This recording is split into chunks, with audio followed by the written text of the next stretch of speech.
Hello and good evening. Welcome to Ken Sanchez Chambers. What great to see a full room.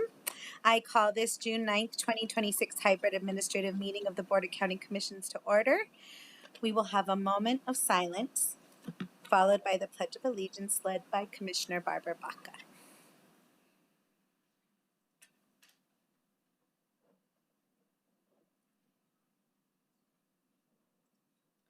Please join me in the pledge. I pledge allegiance to the flag of the United States of America and to the republic for which it stands, one nation, under God, indivisible, with liberty and justice for all.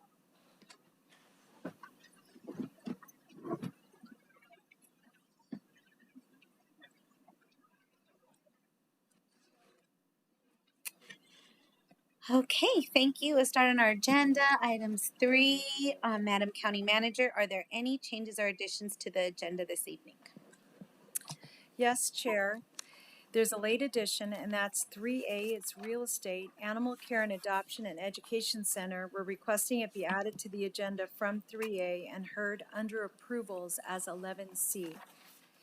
And then for 10A, we would like a suspension of the rules, and this is an accounting, authorizing a cash transfer from the Regional Juvenile Detention Center Fund to County General Fund. Staff requests suspension of the rules for adoption and introduction, moving this item as item 9A and request suspension of the rules. And this is intended to address a timely transition of this enterprise fund before the end of the fiscal year. Thank you. Thank you, Madam County Manager. Any changes for commissioners? Yes, Madam Chair. Yes, Commissioner Benson. Thank you. I would just like to just amend my proclamation for Bueno Foods. There was a miscommunication, and two sponsors, being myself and Frank Baca, who presides over the district that they're in. Thank you. Okay, I think we need a motion. I move that we make these changes proposed. Can I have a second? Second.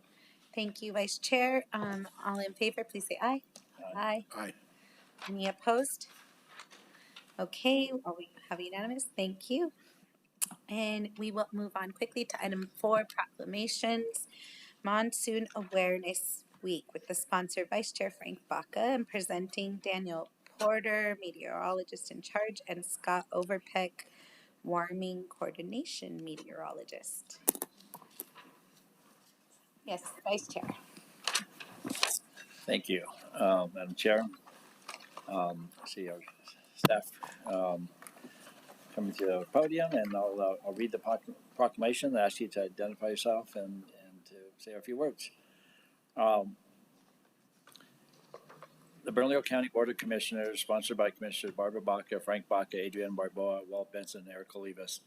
Whereas the annual North American monsoon brings much needed rainfall to Bernalillo County and the greater central New Mexico region, replenishing water supplies and supporting local agriculture while also creating hazards including flash flooding, lightning, severe storms, and dangerous driving conditions.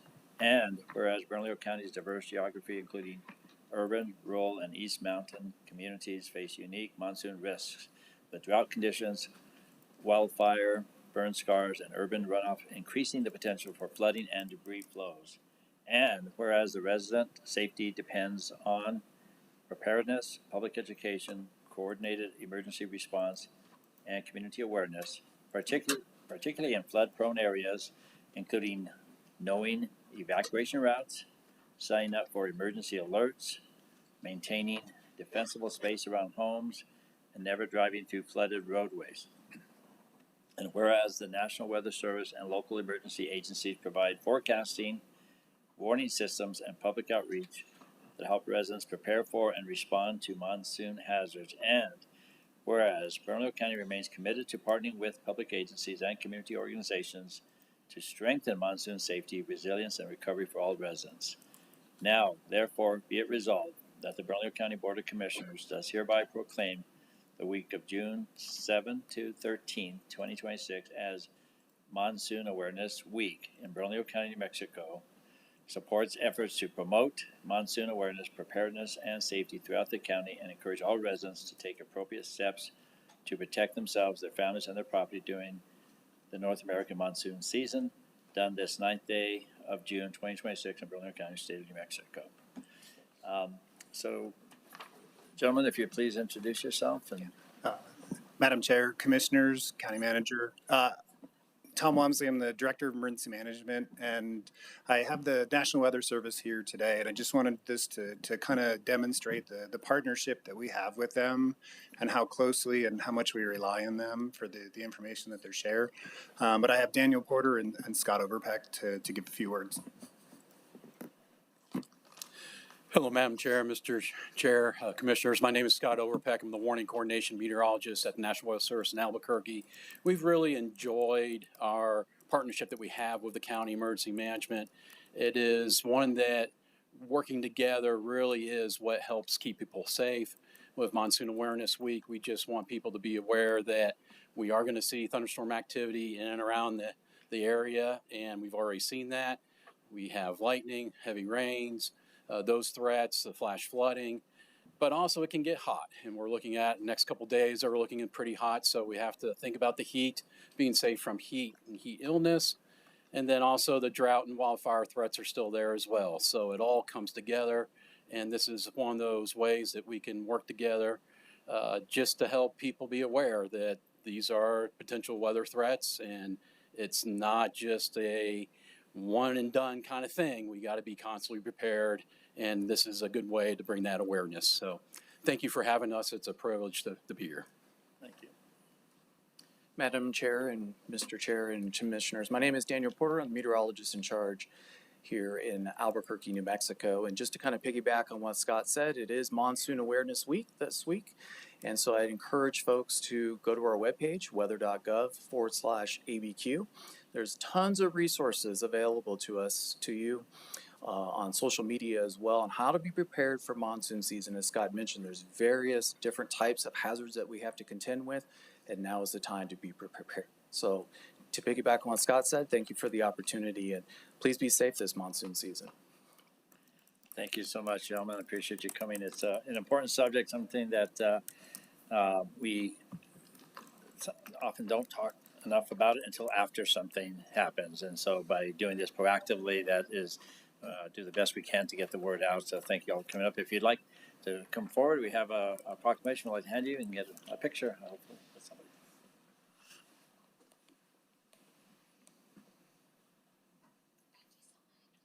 Oh, here's a proclamation. Sorry. Thank you.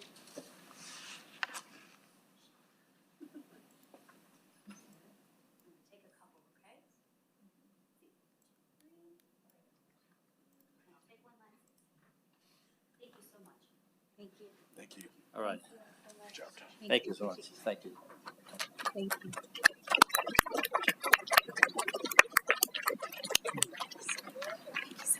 Thank you. Thank you. Praying for rain. I know. We're praying for rain. That's right. And next we have proclamation sponsored by Commissioner Walt Benson and Vice Chair Frank Baca for Bueno Foods. Thank you, Madam Chair. And I understand we have a representative for Bueno Foods here. Commissioner Benson, I'd like to invite Catherine Baca and Ray, if you would like to come up, her husband, to accept this on behalf of Bueno Foods. Perfect. Thank you. If you make your way up to the podium. And just to clarify, this is sponsored. So, you know, I was reading in the newspaper, this great local business who I love their food, their green chili, and the red chili, but the green a little better. Yeah. And You better be careful. and I love recognizing local employers, businesses, but it's not in my district. It's actually in Commissioner Frank Baca's district. And so I asked him to co-sponsor, but I made a misstep also because I then learned that Commissioner Barbara Baca, her first job was at Bueno Foods because she is actually related to the family that started it.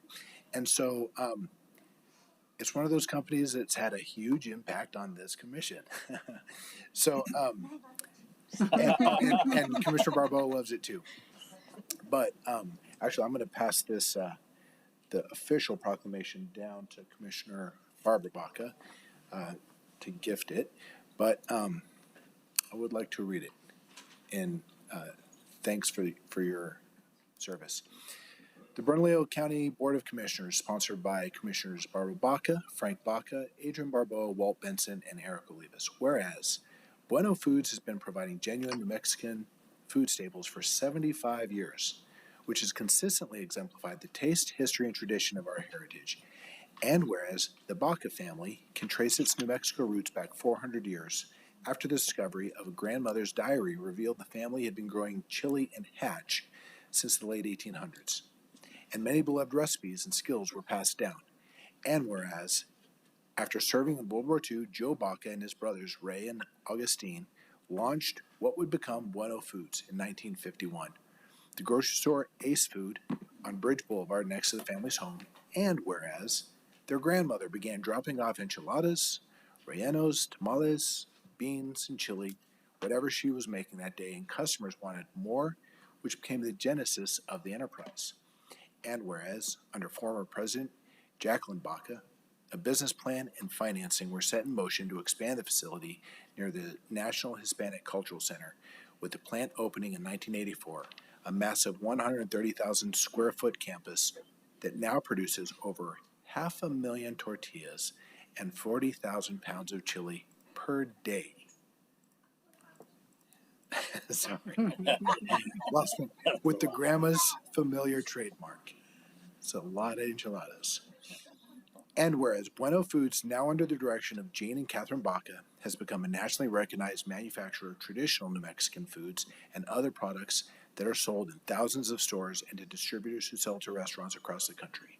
Now, therefore, be it resolved that the Bernalillo County Board of Commissioners recognizes Bueno Foods and extends our deepest congratulations and thanks to the Baca family and Bueno Foods for 75 years of generational perseverance in maintaining a focus on family, affordability, and true New Mexico flavor, done this 9th day of June 2026 in Bernalillo County, state of New Mexico.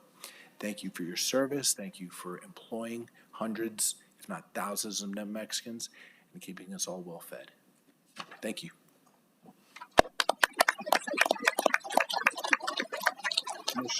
Commissioner Baca, and of course, I'd like to say Barbara. a few words, Commissioner. Thank you. And I want Kathy, if you want to say a few words about Bueno Foods, but and then I'll follow up.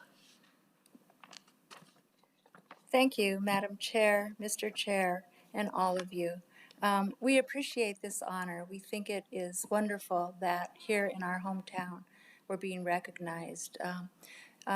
Bueno Foods was founded by my father, his brothers, and many of their other siblings. All 13 of them had some part to play in the original enterprise, and we have tried to carry on that legacy for them into the second and third generation. So we really appreciate this honor. Thank you very much.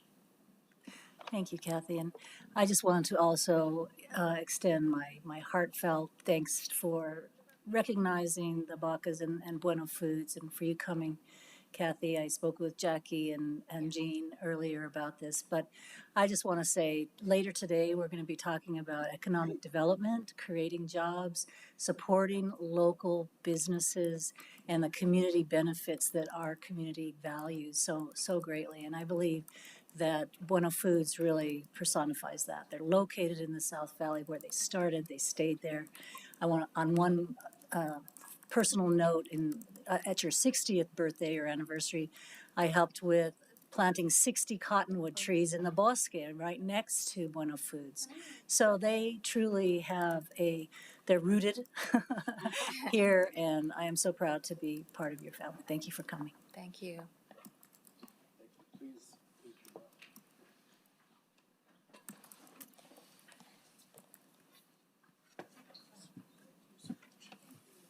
Thank you so much for being here. I'm Baca too.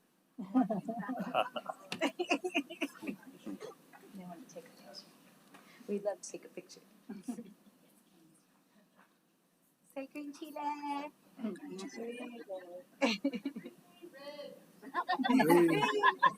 Say Chris.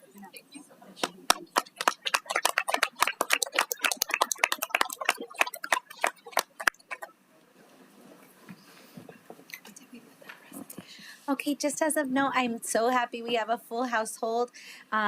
I want to ask if folks don't mind. We do have lots of seats over here. It's a bit of a fire hazard when we have people standing around. So, folks that are standing, we welcome you. So glad you're here. There are more seats over here on the side and including in the front. Please, if you can, thank you so much.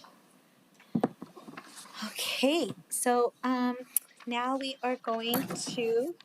We've had proclamations. We're going to move on to public comment, which I think most folks are here for. We'll now move on to public comment. And before we hear communications, each person has 2 minutes and you will be alerted about your remaining time. When your name is called, please make your way to the podium if you are speaking in person. Before making your statements, please state your name for the record.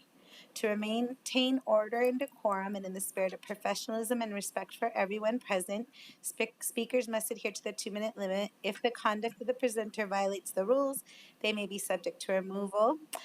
As the chair, I am making the decision today as requested by our some of our corrections officers that are here, our county staff, that making this one-time exception that they can cede their time. So I spoke to Mr. Trahicki and some others that they can cede their time to the next person. They're going to come up and they've shared there's 3 times they want to do that. This is an exception, just made this one time by the chair. Okay, so Javier, please call the names for the speakers. Thank you, Madam Chair. Tonight we have a total of 27 speakers with 2 speakers appearing online. Please line up at the podium when your name is called and state your name for the record. Our first speaker will be Dr. Geraldo Cianello, followed by Grace Dukes, followed by Enrique Cardell.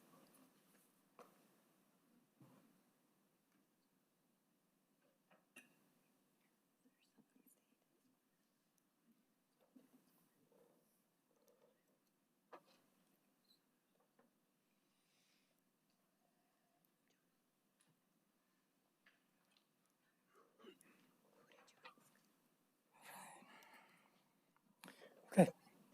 Good evening, Madam Chair and members of the County Commission. I am a doctor and minister.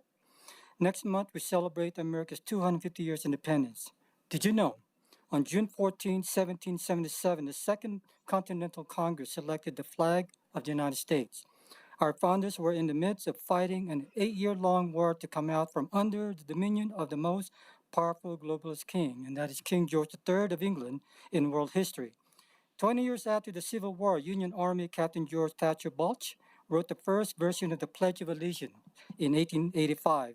He became auditor of the New York City Board of Education, where he authored methods of teaching patriotism in the public schools 1890, and largely responsible for flag poles being placed in front of public schools. Balch's pledge, called A Salute to the Flag, was, I give my heart and my hand to my country, one language, one flag. Balch's pledge was revised in 1892 by 36-year-old Baptist minister Francis Bellamy of Little Falls, New York, and published the Pledge of Allegiance on September 8, 1892 in Boston, Massachusetts. It was recommended the pledge be part of school programs celebrating the first Columbus Day together with prayers, patriotic speeches, the singing of My Country, 'Tis of Thee, also known as America, written in 1831 by Samuel Francis Smith. The 4th stanza stated, Our Father's God, to thee, author of liberty, to thee we sing, long may our land be right with freedom's holy light. Protect us by thy might, great God, our King. Students were also encouraged to read President Benjamin Harrison's proclamation July 21st, 1892. Let the national flag float over every schoolhouse in the country, and exercises be such as shall impress upon our youth the patriotic duties of American citizenship. Let there be expressions of gratitude to divine providence. May New Mexico bless God, and may God bless America. Thank you. Grace Dukes, followed by Enrique Cardell, followed by Mark Reagan. My name is Grace Dukes. I want to address what happened in this building last Wednesday. Hateful people came to this chamber to intimidate you and our neighbors because they are conspiracy theorists who believe harmful things about Islam. Their hate was not just isolated to Muslims, it was also directed towards members of the LGBTQ community, and it made many of our neighbors unsafe. Some members of that mob followed people to their cars. Let that sink in. People came to a county planning meeting and then followed their neighbors to their cars in the parking lot. That's not public comment, that's a threat. I need to be clear about this. What happened is not the New Mexico way. It is not the Bernalillo County way. We are a community built on diversity that we are proud of. We are built on neighbors helping neighbors, on the understanding that people of every faith, every background, and every identity belong here. That is not a bumper sticker, that is how we build our community. And then it got worse. A letter got sent out to everyone who signed up to speak with everybody's home addresses on it. People who came to participate in their democracy were inadvertently doxxed by their own county government in the middle of a situation where people were already being followed to their cars.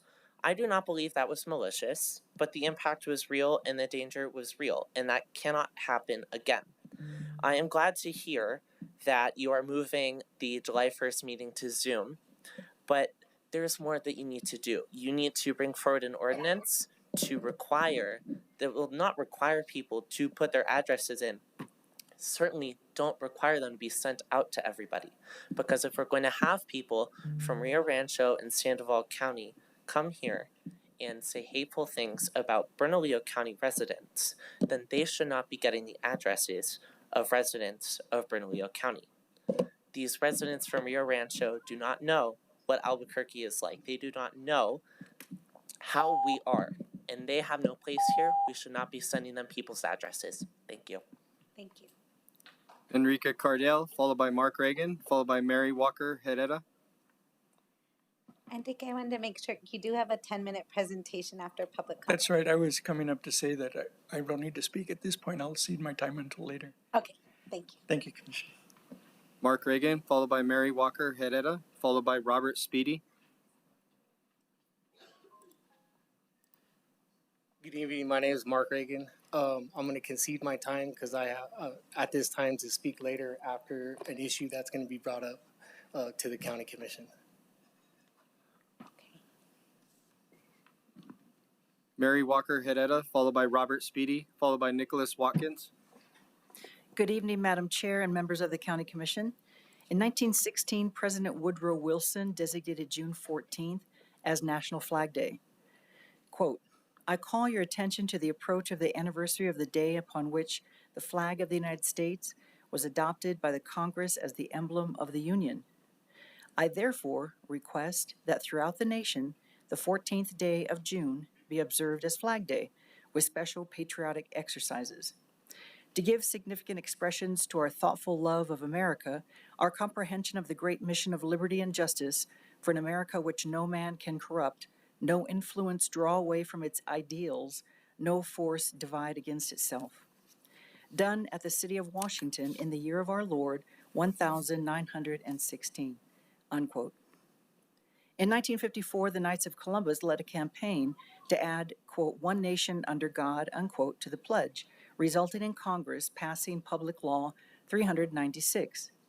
President Dwight Eisenhower signed it into law on Flag Day, June 14, 1954. Section 7, the following is designated as the Pledge of Allegiance to the flag. I pledge allegiance to the flag of the United States of America and to the republic for which it stands, one nation under God, indivisible, with liberty and justice for all. Such pledge should be rendered by standing with the right hand over the heart. However, civilians will always show full respect to the flag when the pledge is given by merely standing at attention, men removing the headdress. Persons in uniform shall render the military salute, unquote. President Eisenhower then stood on the steps of the U.S. Capitol building and recited the revised Pledge of Allegiance for the first time. The words, under God, were taken from Abraham Lincoln's Gettysburg Address, November 19, 1863. Quote, that this nation, under God, shall have a new birth of freedom, unquote. Thank you very much. Thank you. I really love hearing about the Flag Day. Robert Speedy, followed by Nicholas Watkins, followed by Angel Montoya.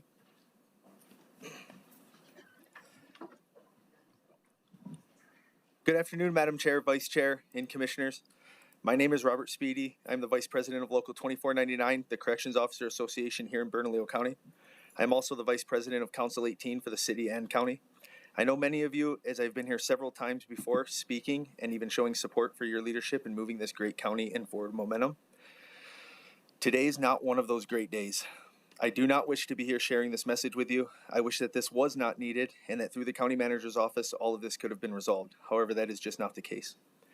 Today I am here with Local 2499 with over 1,000 signatures, which include a unanimous vote from the local, additional signatures from employees at Bernalillo County, family members, and residents of Bernalillo County for a vote of no confidence in the leadership of Stephen Kai Smith.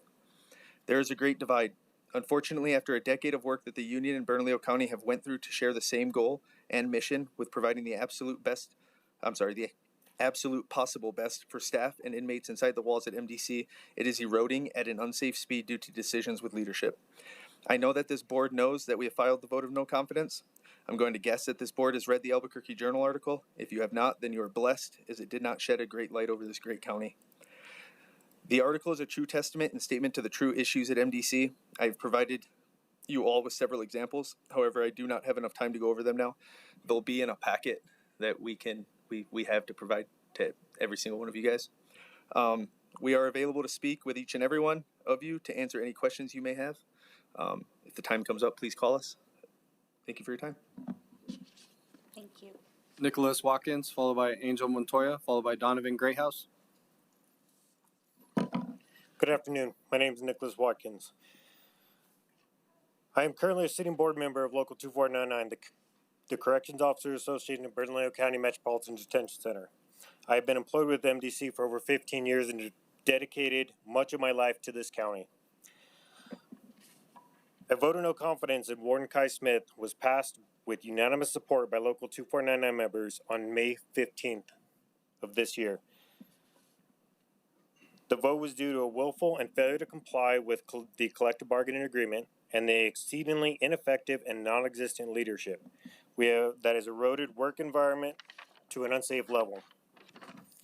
Since his appointment as warden in 2024, we have seen a decline in workplace safety and staff morale, abrupt firing of well-respected leadership, and an appointment of unqualified management has led to policy changes that have made the already challenging workplace environment even more unsafe. Staff have stopped raising issues or making suggestions for improvements as they fear retaliation for speaking out. Policy changes that cut corners have led to more safety issues in the last couple months. 8 officers have been injured in various attacks by inmates, and there has been an increase in preventable inmate deaths.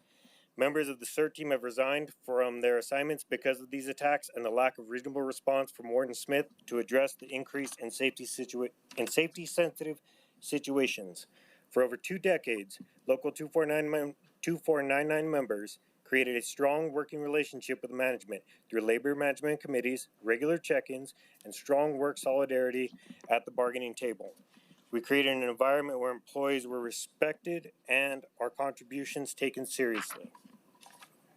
Warden Smith has actively deteriorated this relationship in less than 2 years by refusing to meet with us and through the LMCs or at the bargaining table. Warden Smith has shut out the people who know MDC best, we the officers. Thank you. Angel Montoya, followed by Donovan Greathouse, followed by Mary Reyna. I would like to concede my time to Nicholas Watkins. Thank you.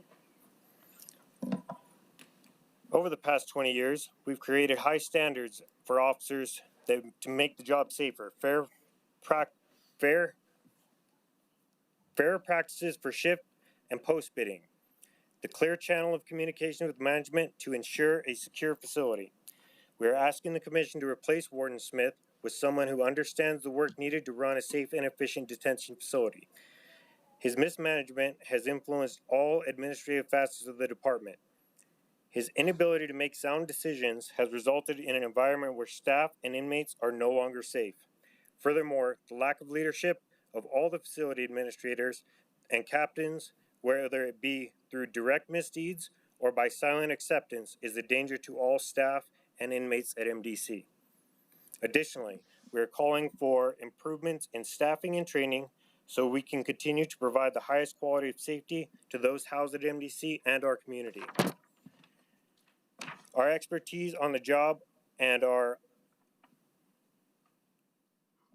unverified voice matters. That's why MDC 2499, Local 2499 members are fighting back and standing up for their jobs, our coworkers, people housed at MDC, and the community we serve. We are, as always, available to discuss resolutions of these and many other issues not named, but we will only do so with serious people willing to put forth the effort in making that change. Thank you. Thank you. Donovan I'm sorry Greathouse, we followed can't by have Mary clapping. Reyna, followed by Joel Reza. Sorry, we can't have clapping, just to say. I appreciate everyone being here. Good afternoon. My name is Lieutenant Donovan Greathouse, and I've worked in corrections at MDC for approximately 20 years. During that time, I've also earned a bachelor's degree in business administration with a focus in leadership. Like any organization, MDC has always faced challenges. When people see news coverage about our facility, they often hear about the deaths, the incidents, and the failures. What they rarely hear about are the lives saved every day by dedicated officers and supervisors who respond quickly to make difficult decisions and prevent tragedies. Those successes belong to the frontline staff who come to work every day and do a challenging job under difficult conditions. I do not believe any leader sets out to fail, and I do not believe Chief Kai wants MDC to fail. However, I believe this administration is failing in one critical area: leadership and communication. Our officers are not resistant to change. We understand that corrections has evolved and that today inmate population presents different challenges than it did 10 to 20 years ago. What we struggle with is change without explanation, direction without communication, and decisions made without considering the concerns of the people who are responsible for carrying them out. Every leadership course teaches that people are more likely to support change when they understand its purpose and goals. Yet many of us are simply told to make changes without explanation. When supervisors raise legitimate safety concerns, they're often ignored or told, make it happen. The consequences are becoming impossible to ignore. Inmate on inmate violence is increasing, assaults on staff are increasing. Many frontline supervisors have repeatedly raised those concerns through the proper channels, yet the organizational structure and priorities seem to change constantly, making accountability and communication difficult. I have personally witnessed situations where appearances seem to take priority over safety. During a facility tour, cadets were directed to fill critical one-on-one observation posts. This is not a criticism.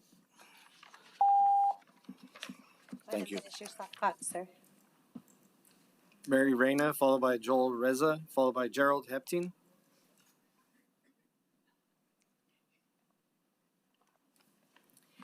Good evening, Commissioners. My name is Mary Reyna. I've been with MDC for 15 years, and I can truly say over the last 3 years, I've found my passion in my career. As a core training instructor in the training academy, I love being a part of these new officers' careers. I'm here today to formally declare my vote of no confidence in Warden Smith. This is a decision not made lightly. It is a result of watching a leader who arrived with promises of progress, integrity, and professional development slowly reveal himself to be the opposite of everything he claimed to represent. When Warden Smith first came to MDC, he presented himself like a salesman, polished, persuasive, and full of ideas. He introduced many of us to John C. Maxwell's leadership styles and principles. He said he wanted to build leaders, empower staff, and move MDC forward. 2 years later, the facade has crumbled. What he practices is not Maxwell leadership. It is manipulation. Maxwell teaches that leadership is about empowering others, creating a positive impact, and building trust. As someone actively pursuing my Maxwell leadership certificate, I can not, in good faith, follow a leader who contradicts everything he claims to uphold. Maxwell wrote, "Circumstances do not make you what you are. They reveal what you are." And under pressure, Warden Smith has revealed exactly who he is. Instead of building leaders, he has built a top-heavy hierarchy designated to shield himself from accountability. MDC now has 4 deputy wardens, 4 majors, and 9 captains, something I have never seen in my career at MDC. a structure that functions less like a leadership team and more like a human wall. This is not leadership, it is a chess game of strategic self-protection. And in this game, he has positioned his pieces, his hierarchy, to keep himself in check from responsibility and all repercussions. He removed captains from the units entirely, placing them into department silos that create confusion and eliminate accountability. Thus, this alone has further. I concede my time to Mary Rena. Can you please state your name? Joel Reza. Thank you, Mr. Reza. This alone has further destabilized operations by leaving sergeants and lieutenants without support, guidance, or a clear chain of command. They are expected to lead without training, communication skills, or the leadership development necessary to succeed. This failure does not fall on them. It falls on an administration who has abandoned them. With no leadership presence in the units, on the floors, or in the pods, supervisors and officers are left unsupported in the most dangerous environments within the facility. Meanwhile, our policies are outdated, directives shift without explanation or change constantly, and communication from leadership is inconsistent or non-existent. The result, MDC is operating without clarity, without direction, and without trust. The most alarming failure, however, is the reckless approach to staffing. Under Warden Smith, we have seen an increase in cadets being hired and trained into corrections officers, but without the resources necessary and required to train them safely and effectively. We don't have enough instructors, classroom space, computers, or radios, an officer's lifeline. Are we making it work? Yes, but at what cost? Hiring in bulk looks good on paper, but it reduces our officers to numbers, to expendable pawns. Many of our new officers are right out of high school. 45% of our officers are Gen Z, 18 to 28-year-olds. Command staff does not communicate with the officers, invest in them, or even take the time to know who they are or why they chose this profession. This approach ignores the importance of safety, preparation, and human connection, the very things that keep a correction facility stable. When you treat people as interchangeable parts, you create risk, you deter morale, and you undermine safety. And when you combine a lack of leadership and inexperience on the front lines with zero accountability at the top, you don't have a strategy, you have a volatile facility. A king with no army is already defeated. Good evening, Madam Chair, Mr. Vice Chair, rest of the Commission. My name is Gerald Hipting. I concede my time to Mary Rena. Okay, thank you. And right now, MDC is being led by someone more concerned with protecting his position than protecting his people. For the safety of every officer, civilian, and staff member who steps inside the facility, for the stability of the supervisors who have been left without the guidance, for the security of Bernalillo County and our community, we cannot continue under Warden Smith's leadership. What is happening at MDC is not a temporary lapse in poor leadership. It is a systematic failure created by a leader who has removed himself from responsibility while expecting everybody beneath him to absorb the consequences. Ultimately, he has created a culture of fear amongst the dedicated employees who make MDC fully function daily. If nothing changes, tragedy is not a possibility, it is inevitable. We are asking urgently and unequivocally for intervention, not for politics and not for convenience, but for survival. The game is over and the jig is up. It is time for a leadership that stands with the officers and not behind a computer screen. Leadership that empowers instead of manipulates. Leadership that protects instead of performs. And leadership that is worthy of the men and women who risk everything inside these walls daily. We urge you to act now. I'll leave you with some food for thought. Our top heavy hierarchy salaries account for a little over $2.1 million of MDC's annual budget. But our officers and frontline supervisors, our boots on the ground, have not received a raise in the last 2 years, and we can't afford radios. Officers' lifelines. Thank you. Thank you. Crystal Ratliff, followed Please by Eric refrain from Rangel, clapping. followed by Steven Lucero. Good evening. My name is Lieutenant Crystal Ratliff. I started at MDC in 2013 as a cadet, worked my way up, and for the past 3 years, I have overseen our training academy. I didn't just build a career here, I grew up here. And I stand before you tonight, not just as a lieutenant or an instructor, but as someone who has spent more than a decade investing my time, energy, and my heart into the facility and the officers beside me. The issues being raised tonight are not about politics, personality differences, or staff drama. They are about officer safety, retention, accountability, training, morale, and the conditions inside one of the most dangerous environments in our county government. A correctional facility cannot function safely when the tools designated to prevent violence are unavailable. When Warden Smith arrived, he stated he was committed to maintaining our most critical training programs. His decisions have instead dismantled them. Repeated denials and delays in instructor trainings have created serious gaps across MDC's core safety programs, including firearms, less lethal tools, and taser instruction. What should be a routine renewal process has instead weakened our operational readiness. The system-wide failures are most visible in our training program. Because our instructor credentials were allowed to expire, 9 officers who already carry a firearm cannot obtain a taser certification. And 15 frontline supervisors, the first to respond when something goes wrong, are in the same position. With no certified instructors, the taser program has completely halted, leaving staff without one of the only tools that can help stop violence without causing a serious injury. The danger of these decisions is not theoretical. These failures stem from the warden's decision to deny the renewals that keep a critical program running, and when taser qualifications lapse, the risk doesn't fade, it grows. It leaves officers responding without proper tools, increases the chance inmates are harmed when force escalates, and exposes Bernalillo County. Good evening. My name is Officer Eric Rangel, and I concede my time to Lieutenant Ratliff. Thank you. And exposes Bernalillo County to preventable incidents, lawsuits, and settlements. Other training decisions have also contributed to instructor shortages, falling morale, and the loss of 14 veteran officers from one of our most highly trained specialty teams.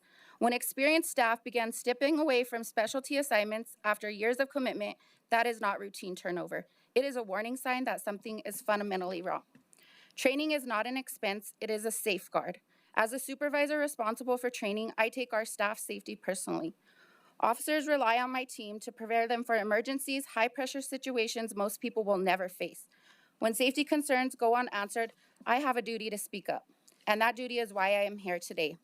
When I previously raised concerns about safety, training needs, and operations, I was disciplined, a decision later overturned in arbitration. Despite that experience, I will not remain silent. My obligation is not to protect positions or titles. It is to protect the officers who put on a uniform every day and the community we serve. If we fail to fully prepare them, the consequences are not measured in paperwork. They are measured in injuries, trauma, and lives permanently changed. Despite chronic staffing shortages, burnout, and declining morale, MDC officers have never stopped showing up. They work overtime, absorb assaults, train new staff, and keep this facility functioning when it would otherwise fall apart. They have upheld their end of the responsibility under circumstances that would break most people. What they need now is simple: the training, equipment, leadership, and support required to do their jobs effectively. We ask this commission to hear the voices of those living this reality every day and to intervene before more expertise is lost, morale declines further, and preventable tragedies occur. If MDC is to move forward, it needs a leadership willing to face hard truths, put safety, training, and accountability above pride and politics. The officers of MDC have continued to do their part. The question now is whether you will do yours. Thank you. Thank you. Steven Lucero, followed by Mario Gonzalez, followed by Keith Downey. Good afternoon, Commissioners. My name is Steven Lucero. I've been with MDC over 17 years. But before I can continue, I would like this commission to acknowledge Warden Steve Smith and his command staff who are in attendance this afternoon. This is the first response this administration has given the officers of MDC. To quote this administration, I don't want to sound too highly emotional, but under Steve Smith, he is responsible for a failed and reckless methadone program resulting in inmate deaths. Following an incident in which an officer was battered and sent to the hospital, 5 officers were battered as well. An Operation Corrections Emergency Response Team CERT activation plan was prepared and forwarded through the chain of command. This activation request was denied. To once again quote the administration, our response or request for this activation was solely based on emotion and not a tactical response. This statement resulted in half the CERT members, including myself, resigning from the team. Because of this decision, He is responsible for an inmate pulling a weapon on officers, taking them hostage, and stabbing another inmate in the same pod 2 weeks later. All these facts I just read remind me of New Mexico's unfortunate history in corrections, the 1980 Santa Fe prison riot. Those same conditions are the same conditions that our jail is currently in right now. So my question for this commission, how many more inmates have to continue to die? How many more officers have to continue to be assaulted, sent to the hospital, or worse? We need this commission's help, and we need them now. We need you guys now. Remove him. That is all I have to say. Thank you for your time. Mario Gonzalez, followed by Keith Downey, followed by Devin Harrier. Good afternoon, County Commissioners. My name is Mario Gonzalez, and I've been employed with MDC for 15 years as an officer. I am currently in a supervisor role as a sergeant for the past 4 years and was a team leader for the CERT team, which I recently resigned from April 23rd, 2026. On the night of April 22nd, I, along with multiple officers, responded to an officer assistance call in Rue 4. This unit consists of high-ranking gang members, high-ranking inmates who also have assaulted officers and high-ranking profile cases. I, along with Lieutenant Jackson, who was the assistant commander of the CERT team, responded and were able to control the incident after multiple attacks on officers that had occurred. Due to the attacks and verbal threats made towards officers, I, along with Lieutenant Jackson, decided the CERT team would need to be activated. The CERT team is a highly trained unit that is designed to handle critical incidents that exceed the capacity of a standard corrections officer. We were told that it needed to be approved by Deputy Warden Eaton. A proposal was typed up and sent in an email. Within a short time frame, we were denied. We were told that emotions were high and that we needed to calm down. This was a slap in the face to know that a person in my position, a position that I earned, supervisor, team leader, that I could not control my emotions and conduct myself in a professional manner. I do believe the CERT team that we had the night of April 22nd, incidents that occurred after could have been prevented. On May 7th, 2026, 2 officers were taken hostage and placed in a shower enclosure by an inmate who was able to open up a door and stab another inmate multiple times. Again, I responded. Supervisors, along with officers, are left in the dark with multiple units that are moved throughout the facility with no information given. Inmates that are currently pending court cases for assaulting officers are sent to general population. Communication is the key when working in an environment as we do, and with this administration, there is none. Hello, my name is Keith Downey, and I concede my time to Mario Gonzalez. Thank you. The command staff organizational chart that notifies which captains are assigned for report approvals has been changed numerous times since Warden Smith has been in office, confusing supervisors daily, which shows no consistency. As crazy as it sounds, I grew up in this jail. At this time, I do not feel that MDC is a safe place for staff, officers, nurses, or inmates. I've been here for 15 years, and I never would have stayed if I didn't feel safe. Please give these young officers the same opportunity that I had to make this their career and keep them safe by removing the current administration. Thank you. Thank you. Devin Harrier, followed by Kerry Dearden, followed by Peter Kreppe, followed by Joseph Truhecki.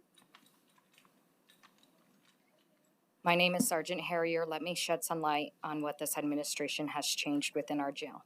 Our PAC unit no longer serves as a psychiatric care unit, which is now called hotel. MDC is widely described as the de facto largest mental health facility in the state of New Mexico.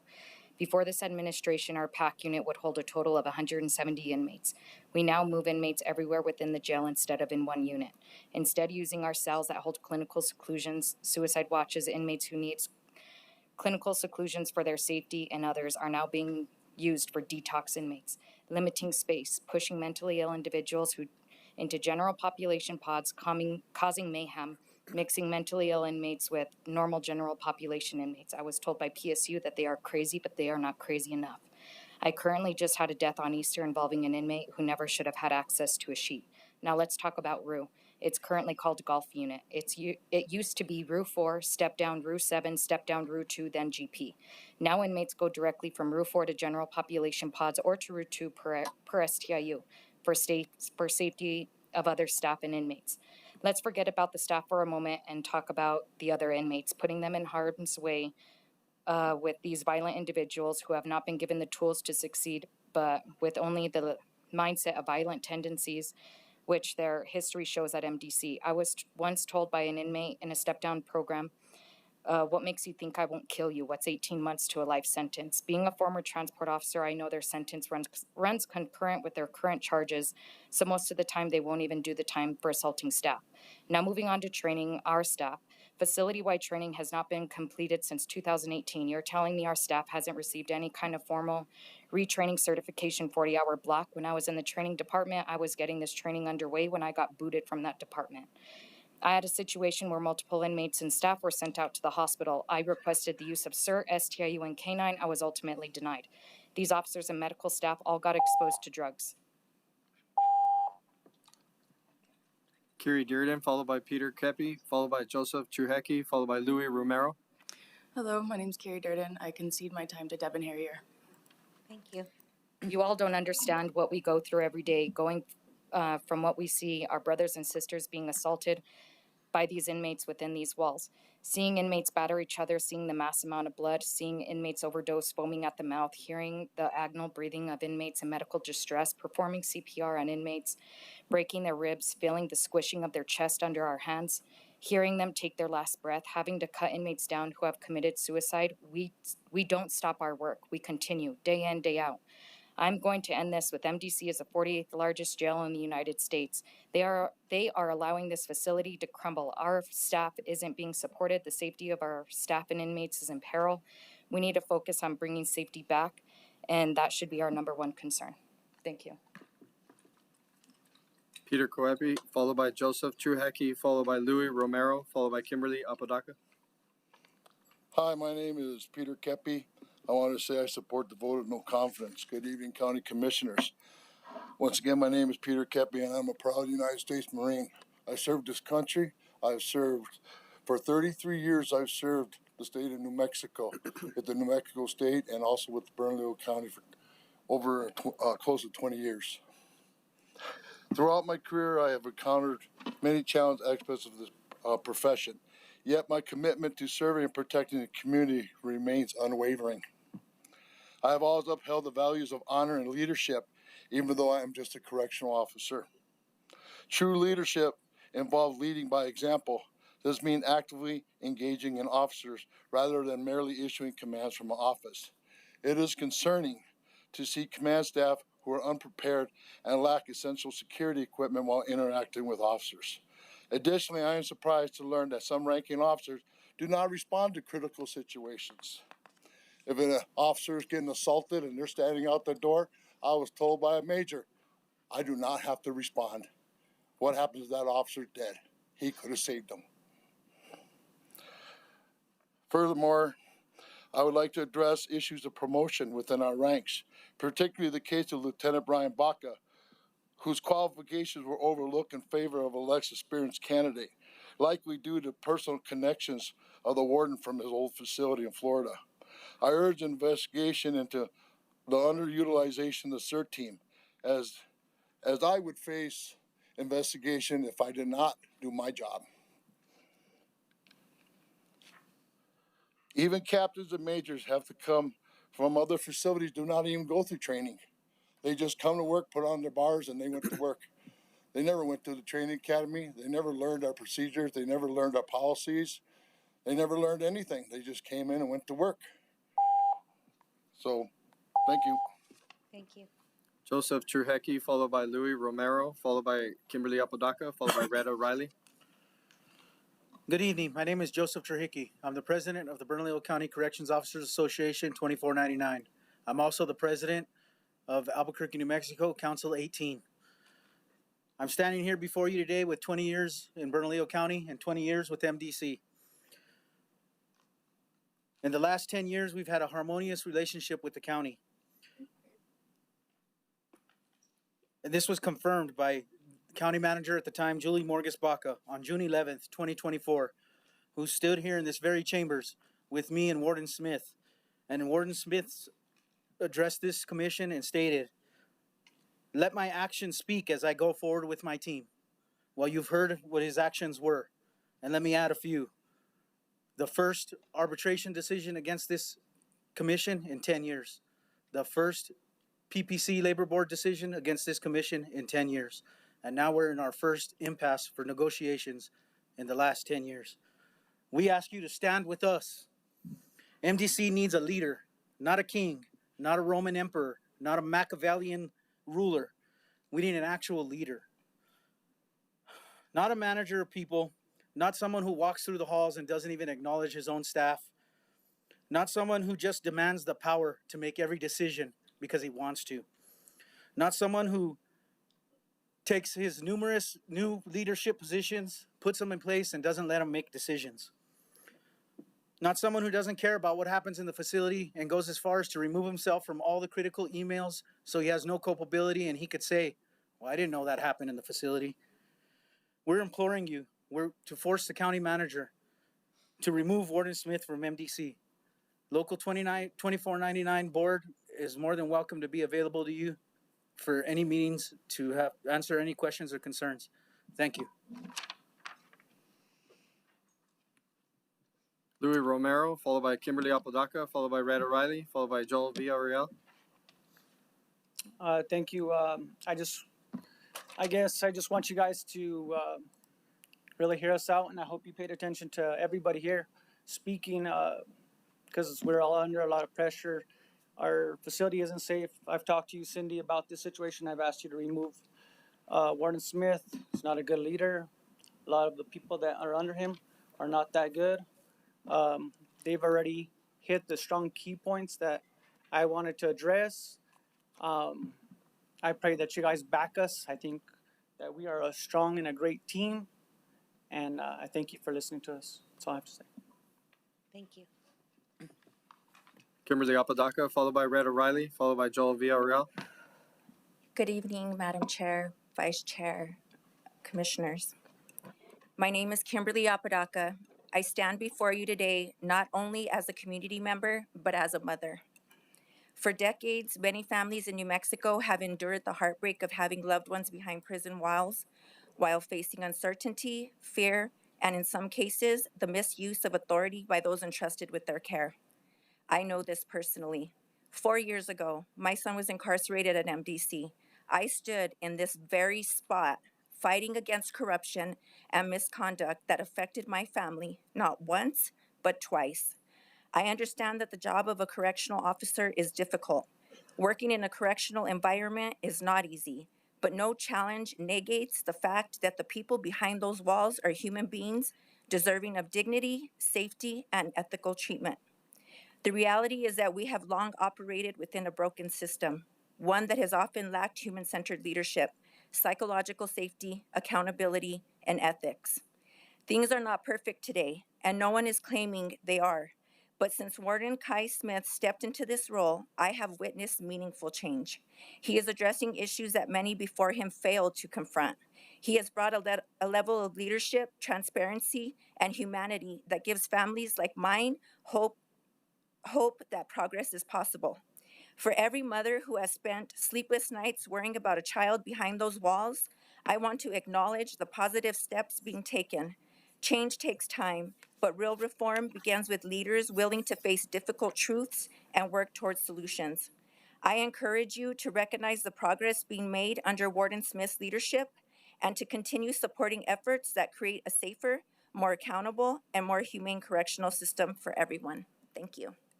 Thank you. Red O'Reilly, followed by Joel Villarreal.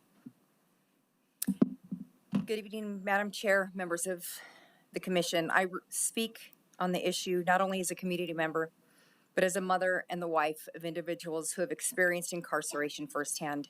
In 2021, prior to Warden Smith, my son was incarcerated under conditions that no person should be subjected to. During that time, he was frequently locked down for periods lasting up to 11 days, often without access to basic hygiene.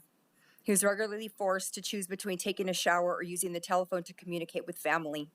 These were not isolated concerns. The conditions become so severe that a federal lawsuit was eventually filed against the department regarding the treatment of incarcerated individuals. Compounding these concerns, my son was incorrectly classified and housed in a pod designated for high-risk violent offenders, despite having no prior history of serious violent offenses. As a mother, watching him endure these conditions was both painful and alarming.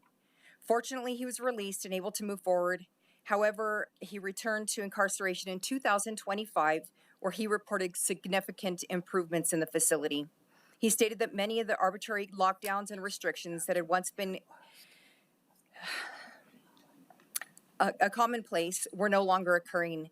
According to him, even some correction officers expressed frustration that newer leadership was holding staff more accountable and limiting unnecessary lockdowns. I also speak from the perspective of a wife whose husband has been incarcerated at the MDC most recently.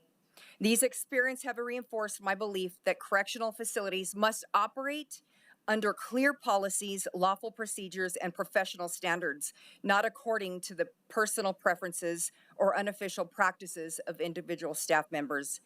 Regardless of the charges an individual faces, every person is entitled to basic human dignity and constitutional protections. Thank you. Thank you. Joel Villarreal. Madam Chair, members of the commission, my name is Joel Villarreal. I am a staff representative for AFSCME Council 18, who represents our union members here within Bernalillo County. I come tonight asking you guys to stand with us. I've done that before. I'm asking you guys again, at what point does the county start taking some accountability and start trying to work with our unions? This budget season around, we weren't even an afterthought in this whole commission as they were crafting a budget. I would ask you guys to please, as much as you put in consideration for your other contracts here, we had a contract here for Jackson Lewis. This is a union busing law firm that is nationally renowned for busing up Starbucks and other national chains like Amazon. These are the people that you have decided to hire here within Bernalillo County to work with our union members, our pro-union friendly commission, right? We have Holcomb Law Firm, another anti-union law firm that has been hired here for advice and guidance on how to deal with unions. This is what we deal with. This issue that was going on here with MDC, this isn't new. This isn't new to anybody here. It may be to the public, but this was brought to your leadership over and over again. We're sitting here literally about to go into arbitration over seniority? Seriously? One of the most foundational things of unionism. I'm asking you all, please, reconsider whatever path we're going on. In the same way that we were looking to try to reinvent how we were starting over with your budget. Maybe we do that with our union relationships here as well. And we would ask that you, as you all are looking through your budget in this next year, that again, I've stated it before, we're sitting here being asked to fund our own raises out of our positions here. While this county has a 4.8% projected growth here in revenue over this next year. It's unheard of. Every other entity here is looking for a way to help their employees. You would think that here in Bernalillo County, we would do the same. Again, please stand with us. Thank you. This concludes our in-person public speakers. We will now move on to our speakers online. Michael Leon Guerrero.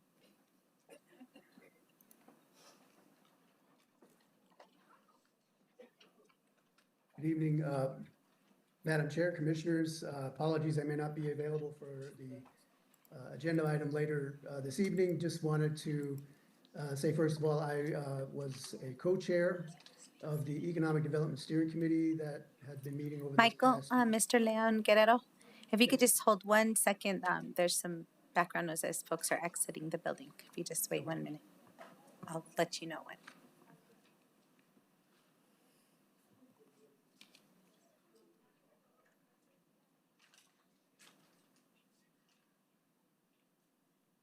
Thank you, Mr. Guerrero. Could you go ahead and please speak up or into the mic? Yes, can you hear me? You're very muffled, it sounds like. Oh, apologies. I'm not sure what I can do here. But I'll be very brief. I just wanted to acknowledge again your all's leadership on the economic development policies that you're going to be voting on and the revisions that were done. As I said, I was one of the co-chairs for the steering committee that met over this past year. And just really want to acknowledge again the work of the staff, you all as county commissioners and the steering committee, and look forward to your support for the revised policies this evening. Thank you. Thank you. J. Motti.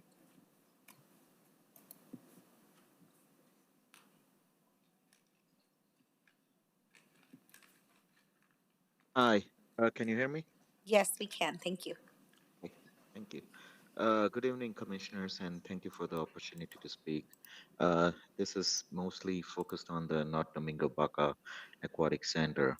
My name is Jay Modi, and I'm a resident of Bernalillo County. I'm also a USS swimming official and a parent of two young swimmers who love this sport and who deserve a fair shot at competing in it. I want to talk to you today about the North Domingo Baca Aquatic Center and about a simple question of fairness. Right now, every property owner in the county pays taxes that fund regional infrastructure. Every district stands to benefit from NDBAC. Districts 1, 3, 4, and 5 converge right around that facility. It is by geography and by purpose a county-wide asset. And yet, Bernalillo County has contributed $0 to its development, not $1. Let me tell you what that means on the ground. There are only two pools in all of New Mexico capable of hosting long course swimming competition. One at NMSU, one at UNM.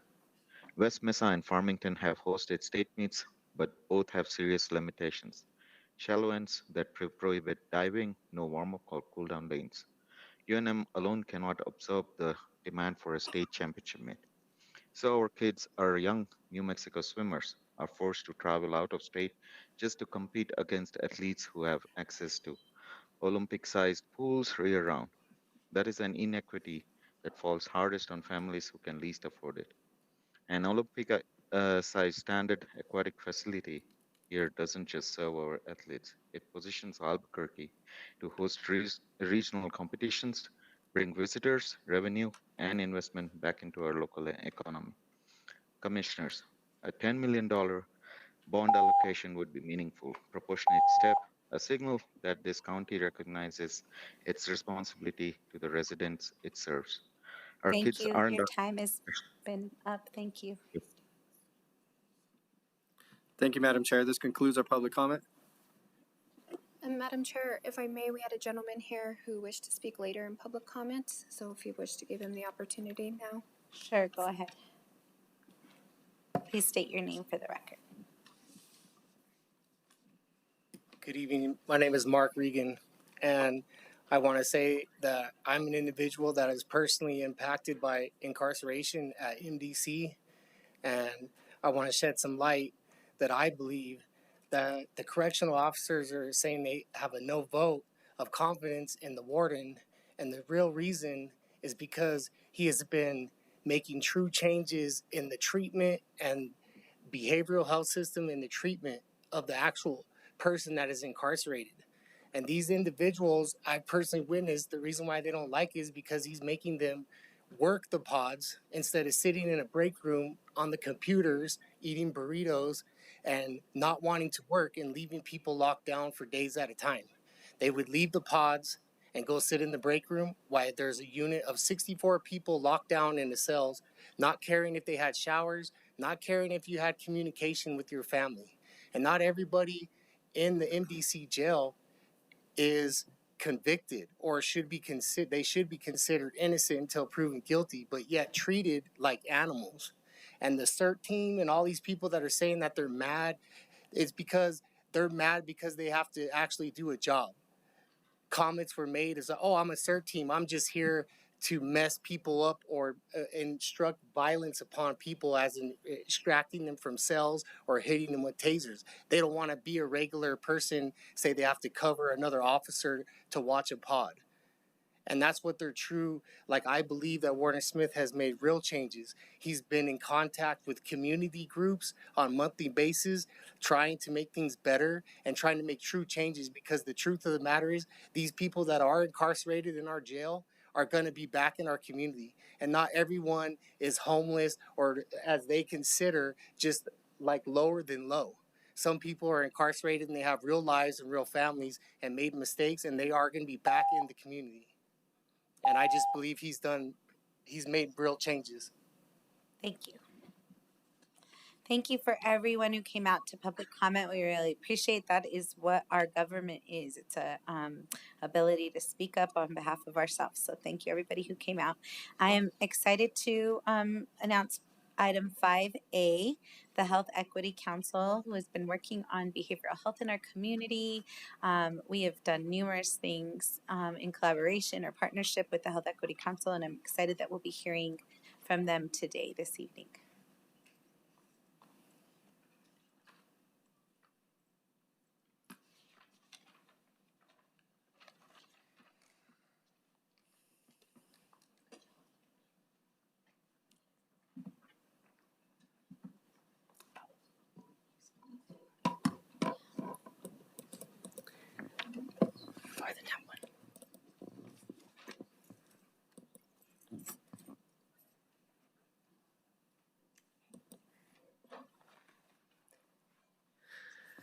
Good Welcome. afternoon. Thank you.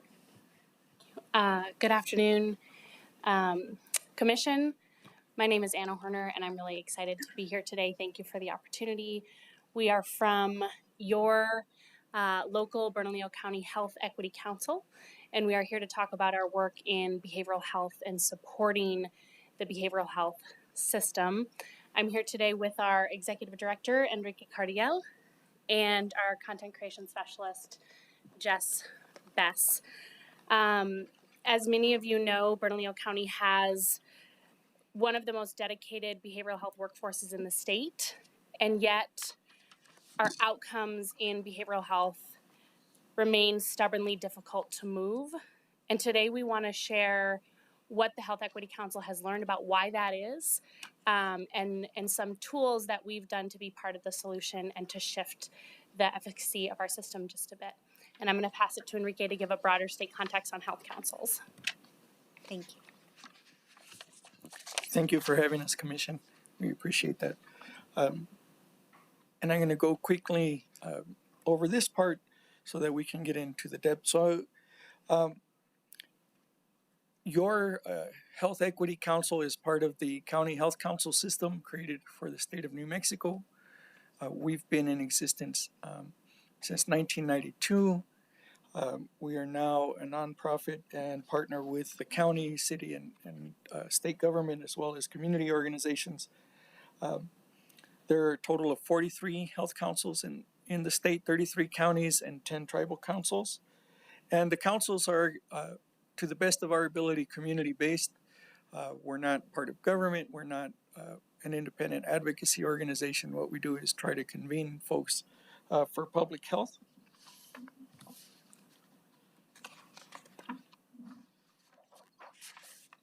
And what we really try to do is look at a wide variety of issues in order to impact public health in a positive way. We have several focus areas. We're going to talk about the 5 main focus areas, while the rest of the presentation will focus on behavioral health, as that was what we came for today. We have a substance use response component, which is currently looking at the possibility of funding being discontinued from the federal level. But we work to do substance use prevention as well as overdose prevention. I myself, after being trained by staff that's expert in this, have participated in overdose reversal. It's an important thing that we hand out thousands of Narcan kits to MDC, APD, and other folks, but we don't always know the stories of how many reversals. So it's important for us to appreciate and understand that. We have a public health initiative in partnership with the city that looks at public health policies. That's also facing a budget cut. We have a Healthy Eating, Active Living program, which works with Presbyterian and other groups with funding from the CDC to encourage healthy eating, active living. And recently we've partnered with the county to do an urban agriculture project. So that's part of our environmental health work. behavioral systems change, we feel that it's important to try to improve systems and not just provide people like the individual, here's what you do to do these things, but also what are the systems that need to be adjusted to make things work better. And with all of that, we try to engage community. We've worked with the county to engage community members around opioid issues, and we've worked with folks around psychedelic assisted treatment, which is a new area of focus, which overlaps with all of this work. And as we've heard just today, behavioral health is important for everybody. Myself, as well as most people probably in this room, have been impacted by behavioral health issues in one way or another, whether the dual diagnosis of substance use and mental health issues, or mental health issues by themselves. And so we think that's why it's important to talk about our behavioral health work with the county. And if any of the commissioners would like to meet with us individually for either for projects and funding or just more information, and as always, if there's any funding opportunities, we'd be more than happy to apply and participate and continue to grow in that work. So now we'll go over why the behavioral health work is so important. Thank you, Enrique.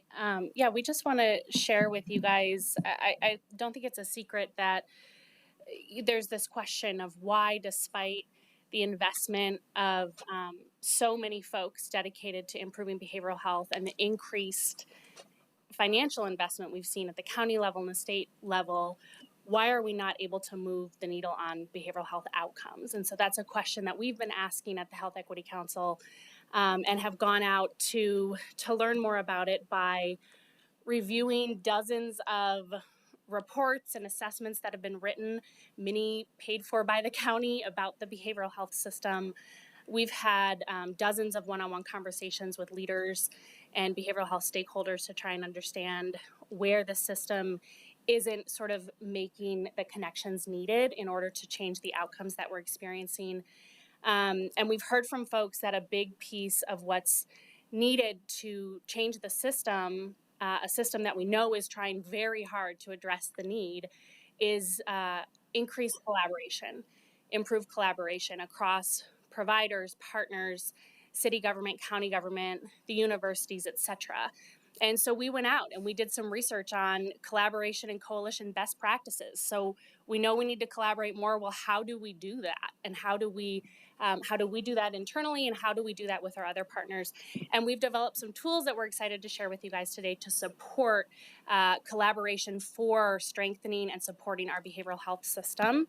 And we're just going to kind of jump into those. These tools are really designed to connect people, connect information, and strengthen collaboration. The first tool that the Health Equity Council built is a behavioral health partner portal.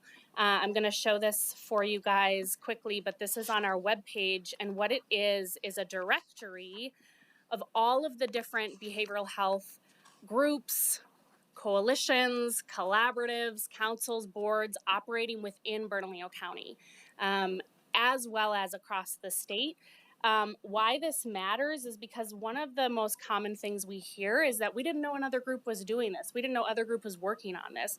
So we spend a lot of resources recreating the wheel rather than building on infrastructure that we've already funded and already built up. So this is the portal. It's housed on the Health Equity Council website. It's a list of groups doing behavioral health work. And what it shows for each group is a mission of that group, their meeting schedule, and contact details. You can see that we've cataloged 38 organizations across the state, 11 of which are in Bernalillo County. So you can come here today. We were just at the Bernalillo 100% Bernalillo Behavioral Health Impact Team Summit today with Ms. Townsend, and you can come to the site and you can click on contact information so you can find the chair of these groups, email them to get involved. Their meeting info is right there. This group meets the second Monday of the month. If any of you want to come, you're welcome to. The link to join virtually is provided on the webpage. And then we have resources. We've listed the 4, or I believe 5 boards that exist within the county that are, the positions on those boards are selected and you guys approve, but they're open to the public. It's great to have people there to know what's going on, to get involved in strengthening the system. So this is a tool that we have, that Health Equity Council has built to support collaboration and strengthen our behavioral health system. The next tool we want to share with you guys is a behavioral health reports library. So what is this? How many of you have received a report via email about a recent study that was done identifying what the behavioral health needs are and recommendations for how to make them better? It was 100 pages long. You maybe started in your email inbox, but now you don't know where it is. And a year later, there's a new report that's been commissioned that's come out, right? Another $100,000 gone to a consulting company to tell us what all of these other reports have already revealed. So we have, with Jess's design instinct, built out a behavioral health research and reports library. So this houses almost 100 reports, most of which have been written in the last 2 to 3 years on behavioral health, largely in the county. These are cataloged by report type and topic area. You can search for a report that you're looking for. So you might want to look up the strategic plan for the Bernalillo County Behavioral Health Authority for 2025 to 2027, which is a very rich document. Yay. You can search and you can find the document. And then we've gone on to summarize the document for you and for all of our advocates working to improve behavioral health locally. So you can come here. We've got a quick what is this to orient people, a summary of what's in the report, and then we've highlighted what are the systems change recommendations that have already been studied, already been paid for, and already been produced. Let's direct people right to that work so we can build on what we know to continue to strengthen the behavioral health system.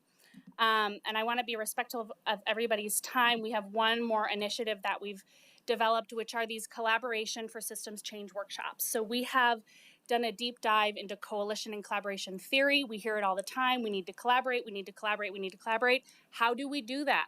How do we show up and do that? You guys do that every day on this commission, right? How often do we step back? So we've highlighted 5 key domains from the research on how to do collaboration: relationships, building trust, strong leadership and decision making, clear structures and processes in place for people to engage and stay engaged, diverse membership, and having a shared understanding of the problem of behavioral health, for example, which led us again to create the library and a vision for where we can go. We've also built a self-assessment tool for folks to think about coalitions that you're a part of, collaboratives that you're a part of, and to see where are you strong and where are there opportunities for growth.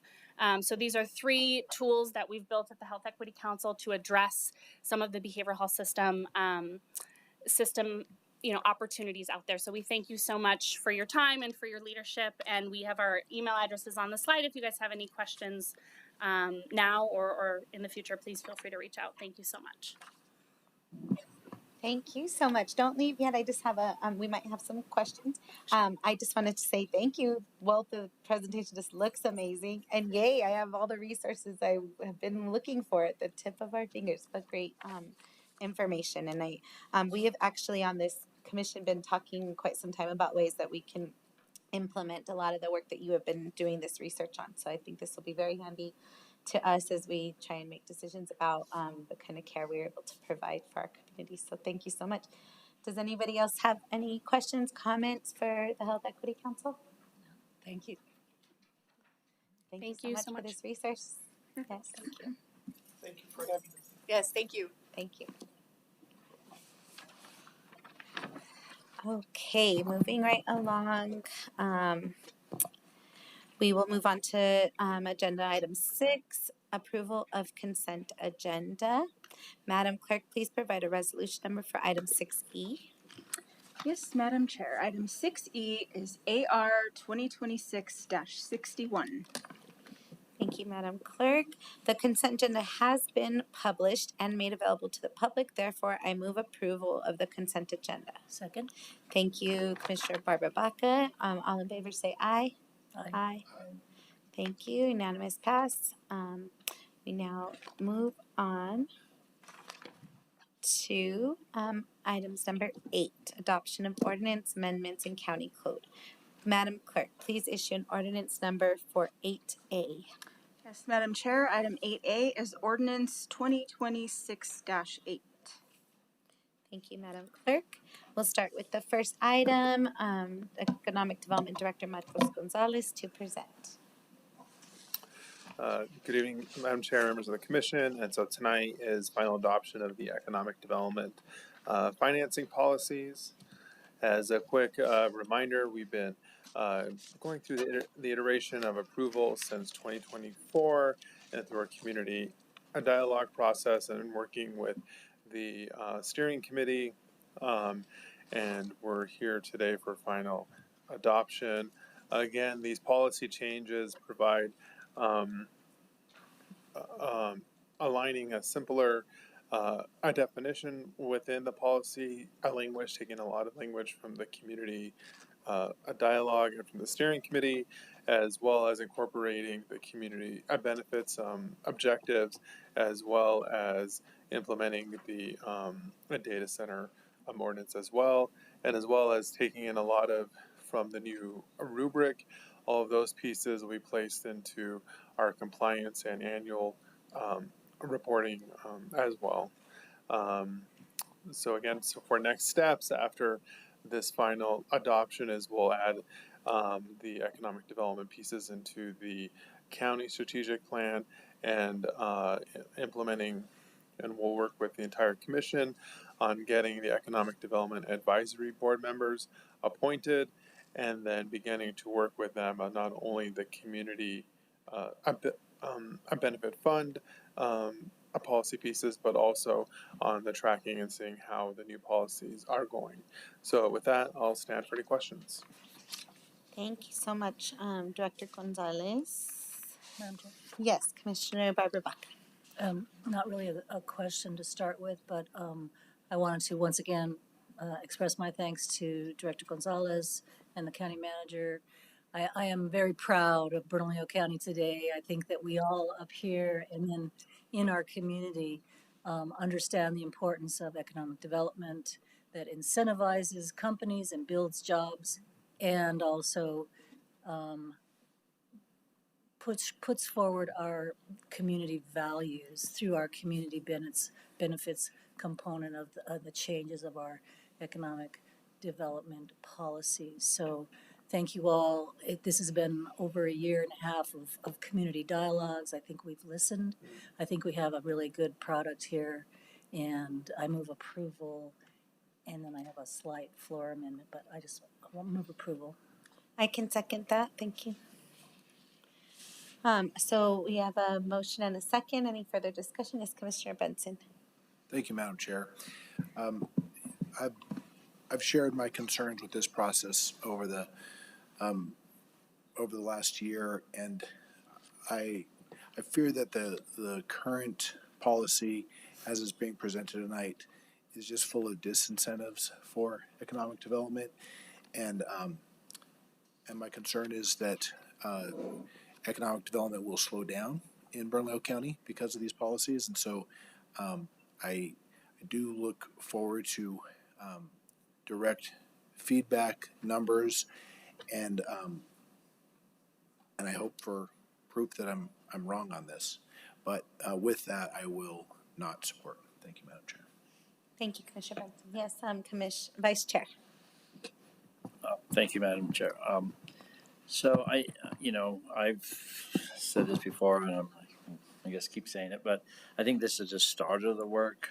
And every so often I talk to people on the staff, especially, they remind me that there is another step.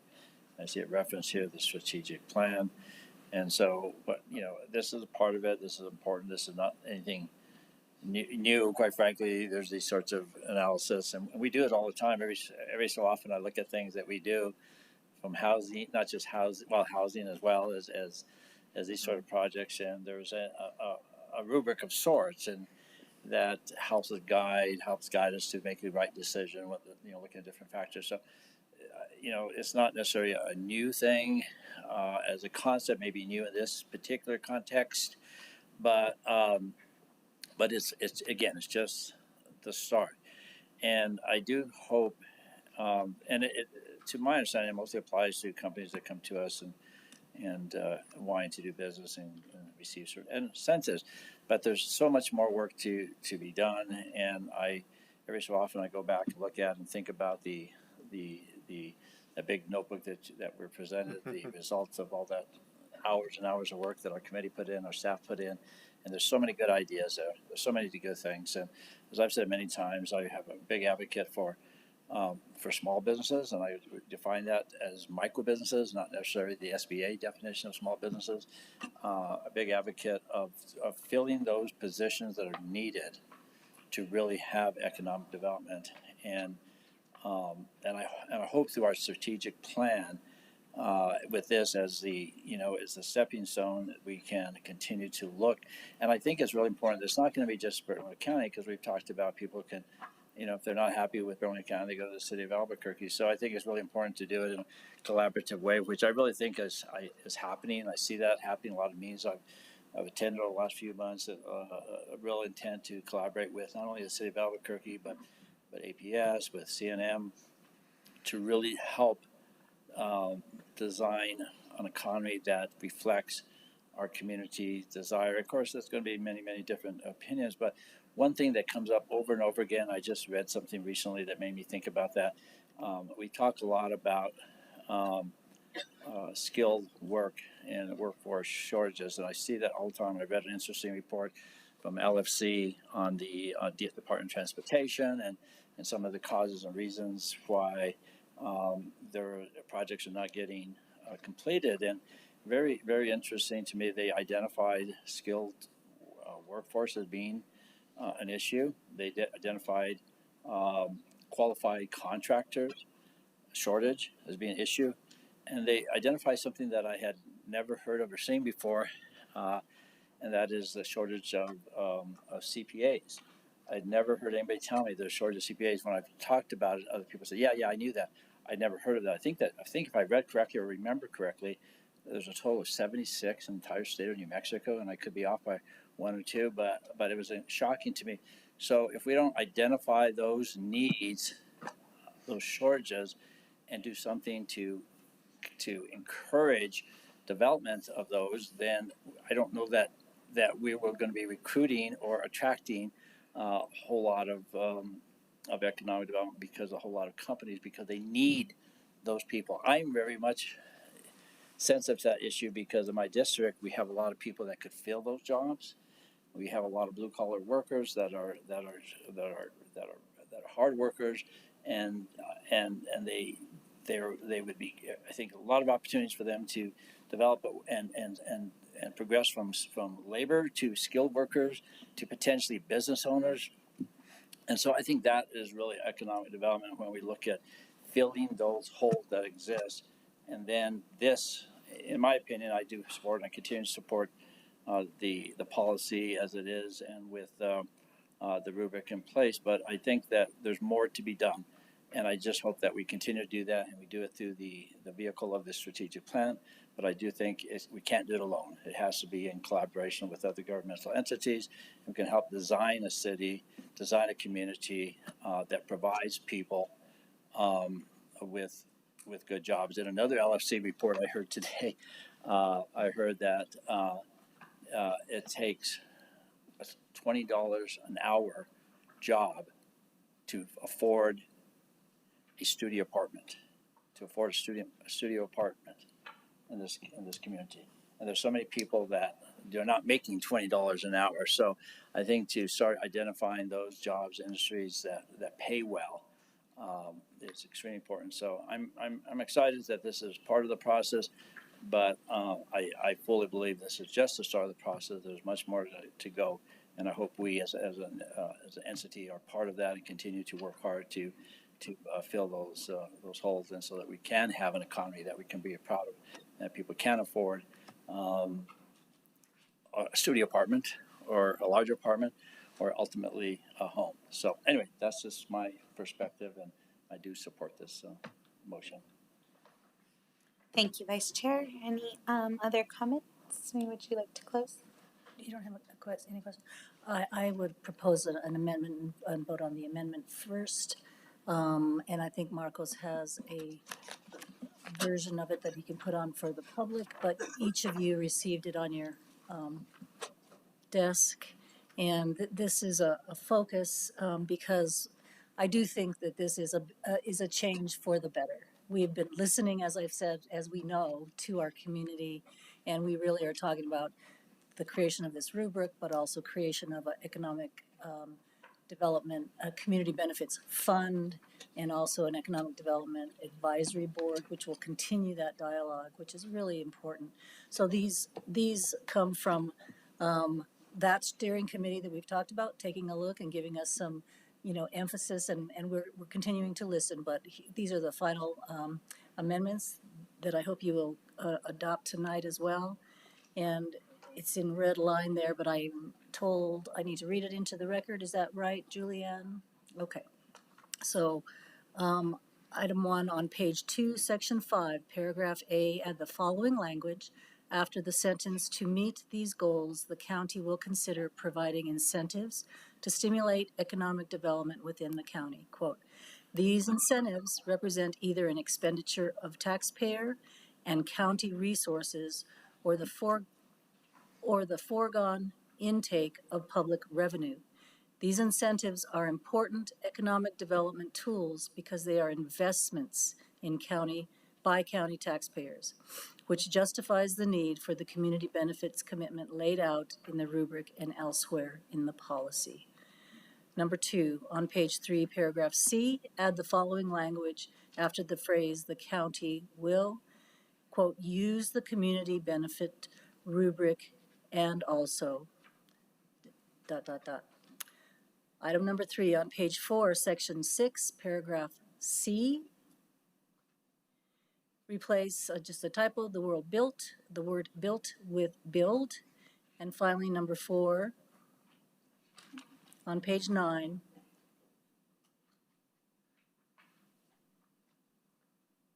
Item 9. Community benefits, add the following language after the phrase in local people and community as addressed in the community benefits rubric. And so I move this amendment. I ask for a second. Second. And just to follow up, it's really language to emphasize the importance of all of this work moving forward in our rubric, which is really about workforce development, support of local businesses, and environmental sustainability as we consider tax incentives. So I encourage and ask your support on this. Thank you. We have an amendment with a second. Any questions, discussion? Director Gonzalez, can you show again, because I didn't realize you were showing it here when I was looking down here. Can you show the first one just so I could see it in the context? I appreciate that. Sorry for the doom scrolling, Madam Chair. I know, I'm like, whoa. Just kidding. Okay, so this is in I just wanted to see where it was at.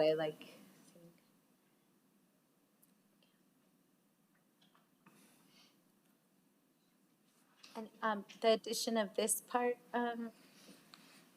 Commissioner Baca.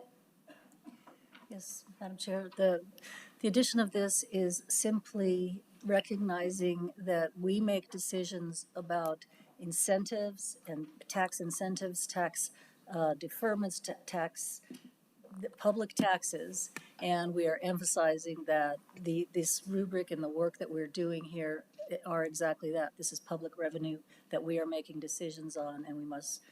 It's an obvious statement, but it needed to be said and reemphasized. Thank you. I appreciate that. It's always a good reminder that these are not any of our dollars. They're our community public dollars. So thank you. Okay. And no further discussion. Okay, we have an amendment and a second. All in favor, please say aye. Aye. Aye. And opposed? No. Thank you. You have a pass for the amendment 3-1. Now there's a movement and a second on the ordinance itself. Any discussion? We've heard from Commissioner Benson. Any further discussion? Urge your support. Okay, we All in favor, please say aye. Aye. Any opposed? No. Thank you. That passes on a 3-1 vote. Thank you. Thank you.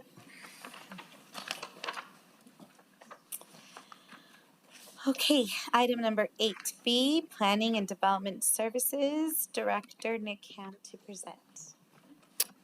Good evening, Madam Chair, Commissioners. I'm actually going to let Ms. Gould present this evening, but before letting her take over, I just want to recognize her for her work. Earlier this year, the legislature took action to change the regulatory landscape for how childcare works in residential zones in our state.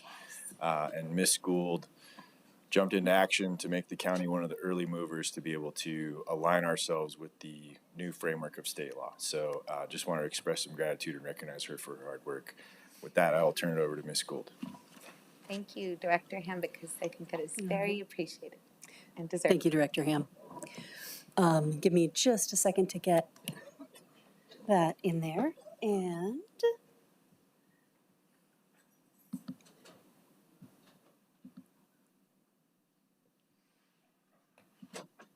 I think they're already on that. is it? They were already on those files. Okay. Oh, I'm so sorry.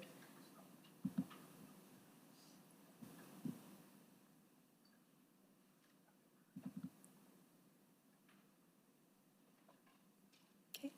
So, and I also want to say we had a lot of staff help on this too. So as I said, this is ZTC 2026-001. It says zoning code updates to align with new state legislation.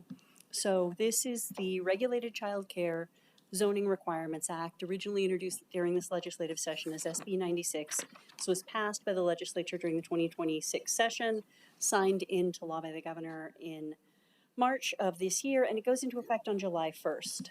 And so we've done 2 mailings to neighborhood associations about this. We did one before the Planning Commission meeting, one after. We have had a hearing with the Planning Commission where they recommended approval, and we have not gotten adverse comments from that. We got one kind of neighborhood comment wanting to clarify where this applied, and so we've done that. So what this does is, first thing, makes home child care a permissive residential use. So that means that basically the state breaks it down into 3 groups, but we are just calling it home child care. And so up to 12 children now become a permissive use in all of our residential zones. So A1, A2, R1, MH. And puts in a little bit of parking, which cannot exceed what's required for a single family home, and then can't require us to have an additional process such as a conditional use or a special use. It also removes fees for business licenses and registration.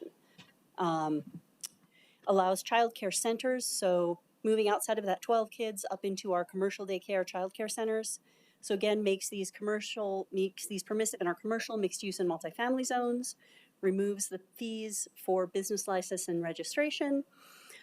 Again, addresses parking, so no requirement for off-street parking spaces, but we can require a dedicated on-site stacking space or a drop-off lane, no more than 1 space for 10 children.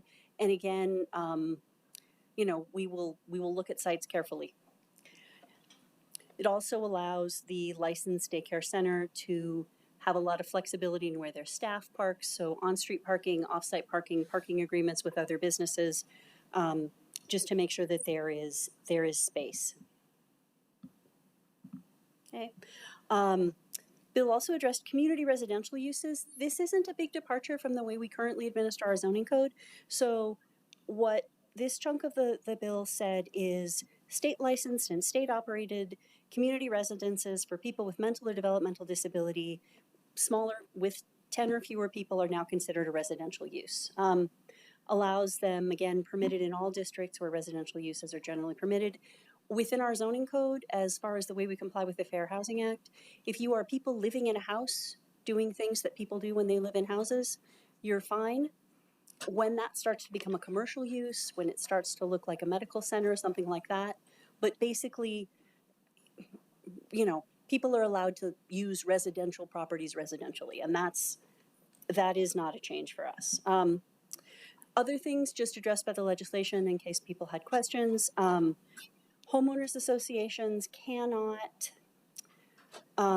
prevent people from having a home daycare, and they cannot impose anything stricter standards that they would not impose on any other residential property. This bill also called for exploration of multi-generational housing. The county already has many different ways to do that. We had a casita bill that you all approved a couple of years ago. So secondary dwellings are permissive in some areas, conditional if you have a property that needs a little tweaking. We also have provisions for second kitchens. So, and again, these changes all go into effect July 1st, and I will stand for any questions. Thank you so much. Yes, Vice Chair Baca.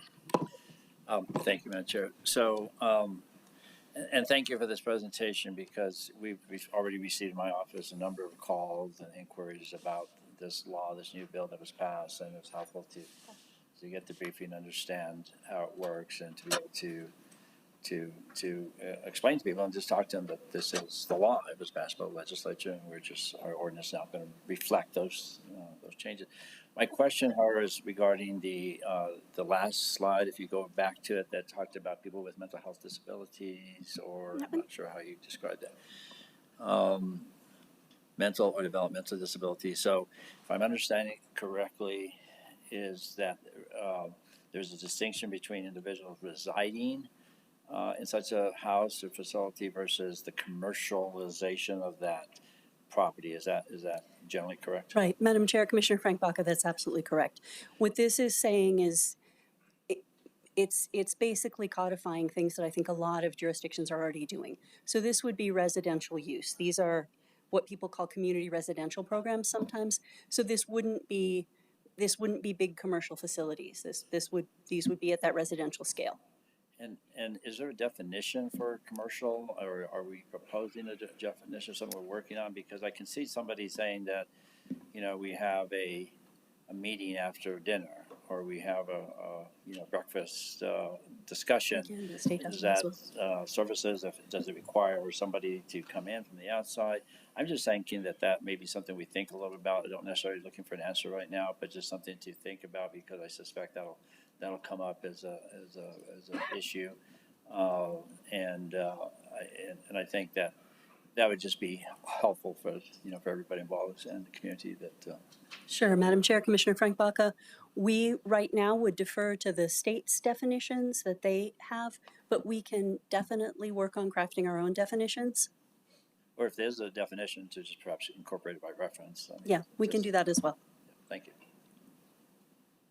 Thank you. Yes, Commissioner Barbara Baca. Thank you, Madam Chair. Not a question, Ms. Gould. Thank you so much for your hard work on this. Many of us have been there trying to find childcare and get back to work, and I really appreciate that the governor has moved forward on this, but now we at the local level need to make sure it happens. And I think the Planning and Development Services has really done an excellent job, you and all the staff, to put this together. And so I'm definitely in favor of it. Thank you so much. Thank you. And I just agree so much. Thank you for this work. Thank you for getting it quickly. I feel so proud that we're ready. I think of when I've mentioned several times that I was a young mom. I had my son when I was 19, and my sister, who's 9 years older than me, also had my nephew. And my mom got to take care of them, and there was a program in place where people could register and take care of them at the home. She had to go through some training and get her house ready. But that ability to be able to provide care in the home, I think, is just such a, she was able to her own grandkids, but I know I also attended a childcare that was in somebody's home that wasn't my relative. So I just think it's important. I think that this, we're not going to be able to meet the need with big facilities. So the ability for people to be able to do it within residence is just going to make it possible that people really can receive that benefit of childcare. So thank you so much for doing this work. I think it's incredible, and I'm so proud that we're ready so on time. All right, thank you. And although I should have mentioned this earlier, this is just an introduction, so this will come back to you in August. So, all right, thank you. Just kidding.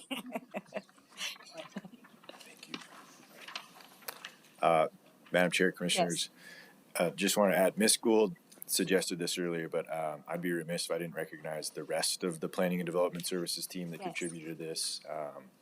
This one took a village to do quickly, and I have the honor and privilege of working with a really capable group. So thanks to everyone that contributed. Much appreciated. Agree. Thank you. I want to recognize your team as well. Thank you. Madam Chair, Yes. I move approval of introduction. And I second. And all in favor? Aye. Oh, did you have further discussion? No, I'm sorry, I missed the motion. That was just Sorry, we're moving the ordinance around the child go care. to the next Yes. version. Okay, yes. All in favor. Okay, all in favor, say aye. Aye. Any opposed? Okay, great. Thank you. You have a due pass again. Thank you to that whole department for incredible work. County is shining. On to the next, which we have Director Nick Ham to present as well. Item C, Amendment to Neighborhood Organization Ordinance. Am I on the Madam right Chair, one? Oh, yes. Commissioners, hello again. This is an introduction of updates to our neighborhood association ordinance. And again, I'm not going to be the one presenting this, but I do want to take a moment to recognize Megan Holcomb. She is our neighborhood coordinator. Megan goes to almost all of the neighborhood association meetings in unincorporated county. She also attends those in the city of Albuquerque's jurisdiction as she's able and as is relevant to our work. She spends a lot of time working after hours and on the weekends. And so just in addition to recognizing her work here and the work of the planning team to get this ordinance and this update in place, I just want to take a moment to recognize Megan for her being the friendly face of the county so that our neighborhood association folks know who to talk to when they have questions, and she assists getting them to the place they need to be. So with that, I'm going to turn it over to Ms. Holcomb. Thank you.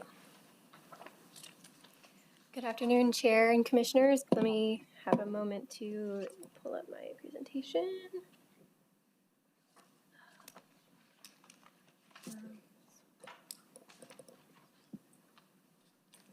Okay. All right. So SPR 2026-0001 is a request for approval of an amendment to the Neighborhood Association Ordinance, Chapter 62, Article 3 of the Bernalillo County Code.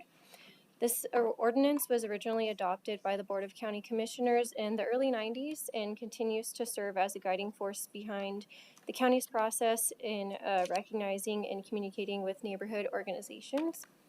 While the purpose of this ordinance has been maintained, the way in which neighborhood organizations conduct themselves and how the county interacts with these organizations has evolved. PDS staff have closely engaged with existing organizations since the fall of 2025 to ensure that this amendment is in unison with their current proceedings and communications with the county on various topics of interest. In addition to conversations at regularly scheduled meetings with neighborhoods, PDS staff also hosted a series of 3 community meetings in February where the public was invited to participate in a discussion about the proposed amendments to the ordinance, which were initially presented to the County Planning Commission in January. These meetings were attended by nearly 40 individuals representing over 30 neighborhood organizations from across the county. They were held in the South Valley and North Valley. East Mountains was virtual, but all of them were attended by representatives from organizations across the county, from Heights to West Side, South Valley, North Valley, all over the place. So feedback gathered at these meetings was used to inform further changes to the ordinance, which are reflected in the final redline version of the document. The first of these major amendments was to Section 62-114, which is recognition criteria for neighborhood associations, specifically to the bylaws. We added identification of officer roles and responsibilities, and a specified succession plan for when a member steps down. We also enhanced the non-discriminatory language to be inclusive of all residents, including property owners, renters, business owners and operators, and land owners. This is in addition to the existing annual meeting information, communication methods, which were also updated, and decision-making practices. Moving on to neighborhood coalitions, these were not originally mentioned at all in this ordinance, so we did introduce section 62-115. These criteria are very similar to that of neighborhood associations, but a bit different since they do represent a series of neighborhood organizations that share a common area in the county. And then with that addition, we also introduced the term neighborhood organization to refer to either or both associations and coalitions. And then to ensure consistency, we did recommend amending the title of this ordinance to Neighborhood Organization Ordinance. Finally, administrative and clerical amendments were made throughout to modernize the various practices and responsibilities of all parties involved with neighborhood organizations, including how the county and applicants and developers notify neighborhoods of projects affecting their communities. So in section 62-118, amendments state that all organizations within an approximate half-mile radius shall receive notice of applications for land use upon submittal. This red portion down here was added after the April 1st County Planning Commission meeting. This is to add that if there are no neighborhood organizations within that half-mile radius, we will send notice to the nearest adjacent organization. Other topics that were discussed were overlapping of neighborhood association boundaries, neighborhood associations within the Albuquerque city limits, meeting and project notification methods, which were updated throughout the document, and then neighborhood coalition membership. We did add that coalitions must have a minimum of 4 neighborhood associations per coalition. That can be amended if the board wishes. But all of these notices of the amendments and both CPC hearings were sent to all county neighborhood associations. And since finalizing the amendments, PDF staff have received very positive feedback from neighborhoods across the county about our continuous efforts to involve their membership in the revision process. This response from the public speaks to major themes of the comprehensive plan, including preservation of community identity, enhanced responsiveness to the public, and creation of opportunities for collaboration between the county and its residents. With a unanimous vote by the County Planning Commission at the April 1st hearing, this request has been recommended for approval to the Board of County Commissioners, and that concludes my presentation. Thank you so much. Love that presentation. I'm so excited about this. Were you going to add something, Director Ham? Madam Chair, Commissioners, Ms. Holcomb mentioned one change that the staff would like to introduce, and that's relative to the scenario where a neighborhood organization does not fall within the half-mile radius. In that instance, we would like to be able to use, so can you show the other one first? Look at that. Okay. So it was on the slide earlier, and we can place that back up and read that into the record if we need to. The one that was in red? Yes, ma'am. That would allow the department, or would require the department to notify the next adjacent neighborhood organization. So in the instance where they don't fit in the circle that we draw, we would go to the next available by the crow flies. We feel that's a better way of requiring the county to give notice to folks. It eliminates a scenario where an organization wouldn't be notified. The other, and this is based upon information that we gleaned from the commission through our briefing process. Try that one now. Yes, thank you. Thanks, Julianne. This is a scenario where boundaries of neighborhood associations could overlap in the current construction of the ordinance. The department would be supportive, and I'm going to say things for county legal and ask Mr. Martinez to correct me if I'm wrong here, but it's my understanding that the county's legal department would also be supportive of this type of language, as it would provide clarity to our decision-making bodies as well as the public in understanding who is represented in a specific geographic area. So if it pleases the commission, we would ask for those amendments to be made this evening, and we would include those in the draft that we provide for introduction if approved by the board. And with that, commissioners will stand for questions. Thank you, Director Ham. Yes, Vice Chair Buck. Thank you, Madam Chair. So I do have a number of questions, and this last comment does raise, can I have that slide back on? That was just there. It does raise a substantial concern to me, and if you go back one more, yeah, in fact, that is what I was told would not be in this draft in my briefing, so that is a big concern to me, and what I've understood, it was a big concern from the neighborhood associations that, and I think we attend as many as Megan, between Mike and myself, and we often run into each other, and so I'm really concerned about that, and quite frankly opposed to this. I'm aware of one community that clearly right now has two neighborhood associations that would overlap, and I just don't understand that prohibition. It makes no sense to me, and I'd urge my fellow commissioners to not support this amendment. If somebody wants to have more than one neighborhood association in their community for different reasons, so be it. The boundary of the neighborhood association will not overlap with.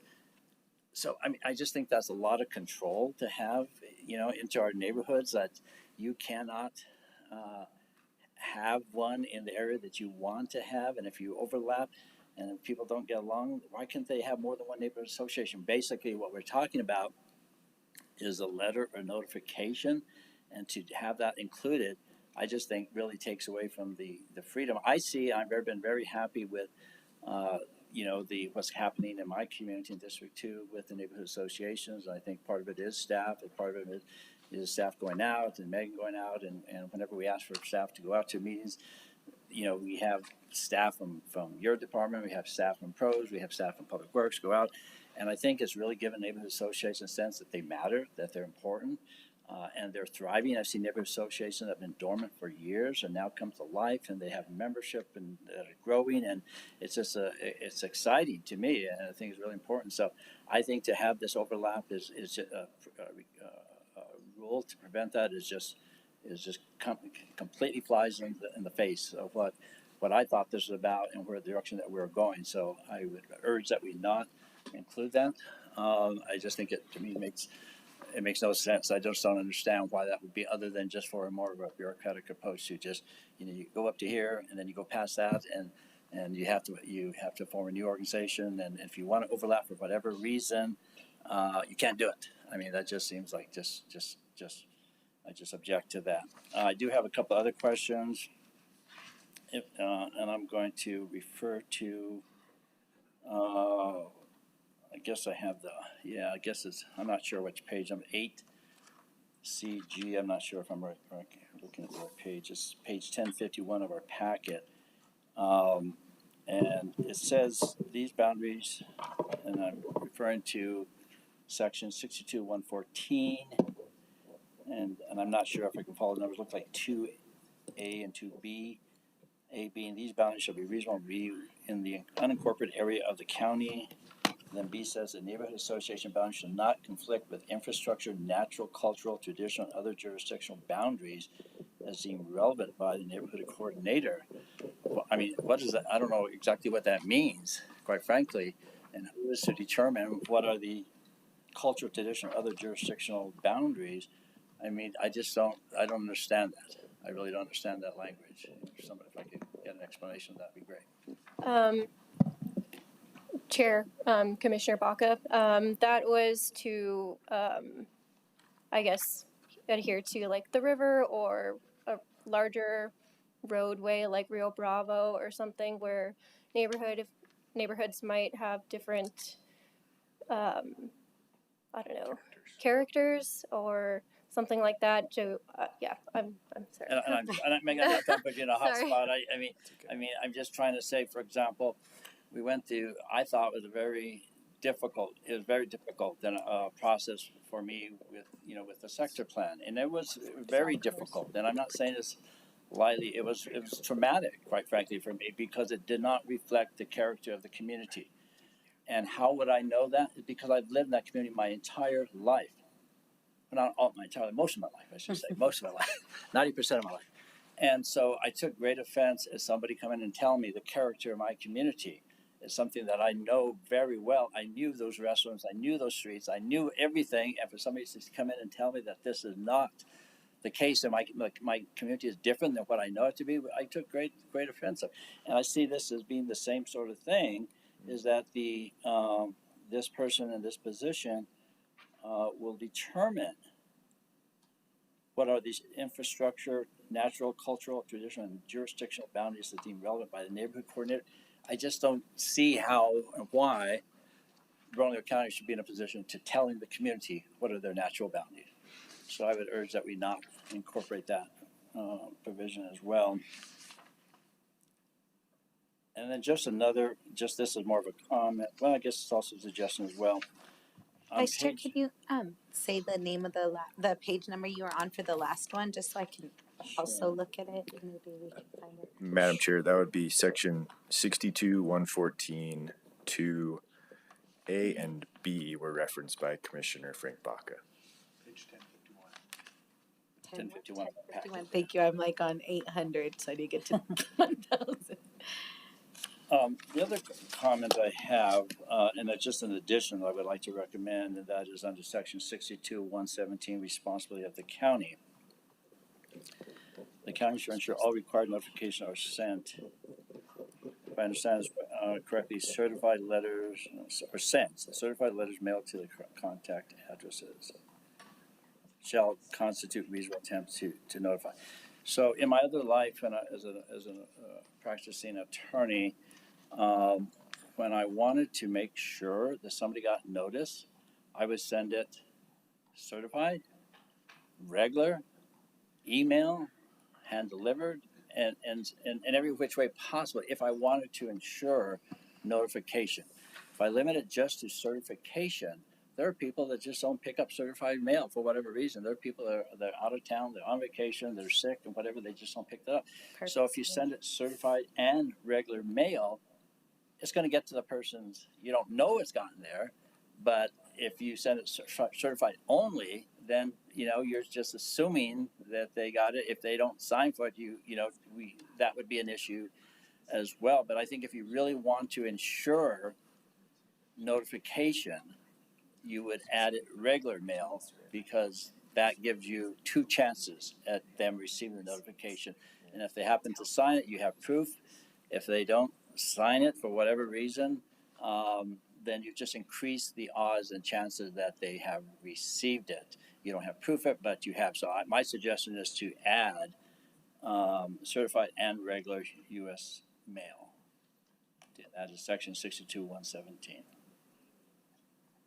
So I guess all of those in a nutshell would be and I'm not sure if we're at that now, but I would move to delete those two sentences I referred to, those two provisions, and add the words "and regular mail" to section 62-117A2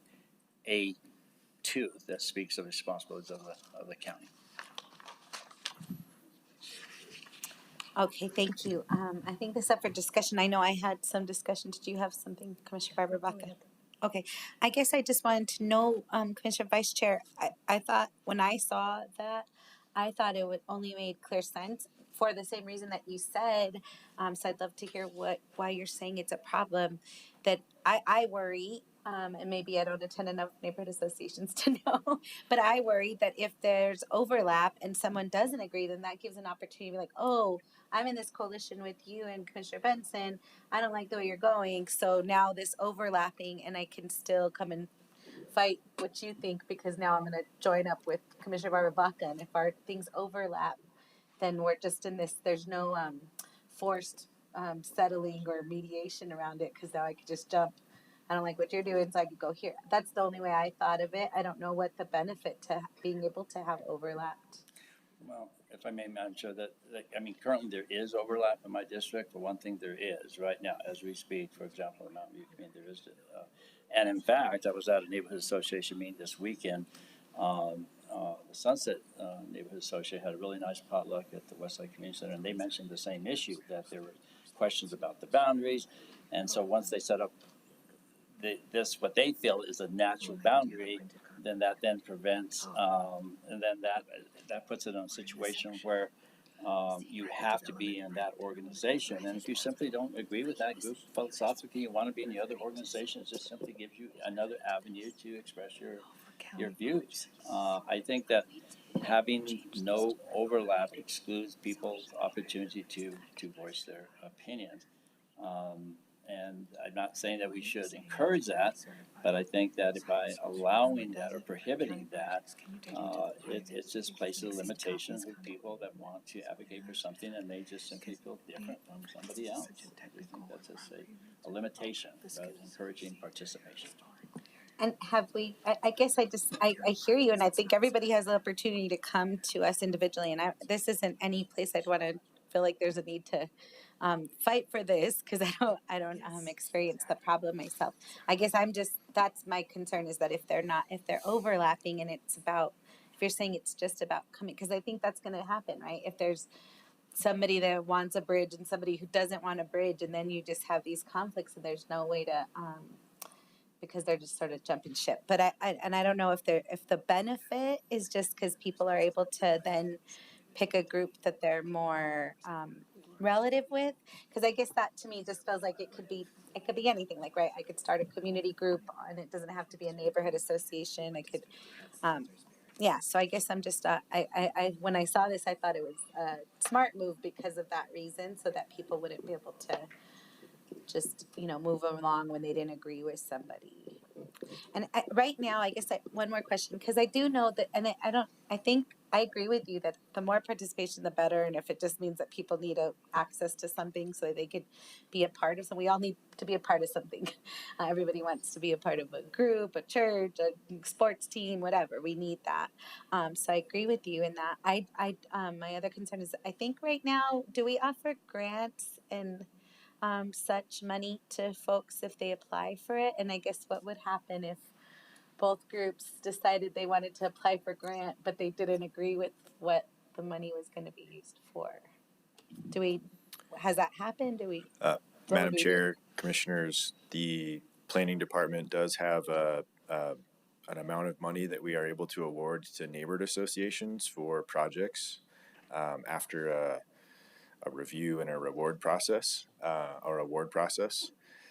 Part of the concern could be around the scenario that you've described about overlapping neighborhood associations and our awarding of that funding. It's not a huge amount of money, but it is.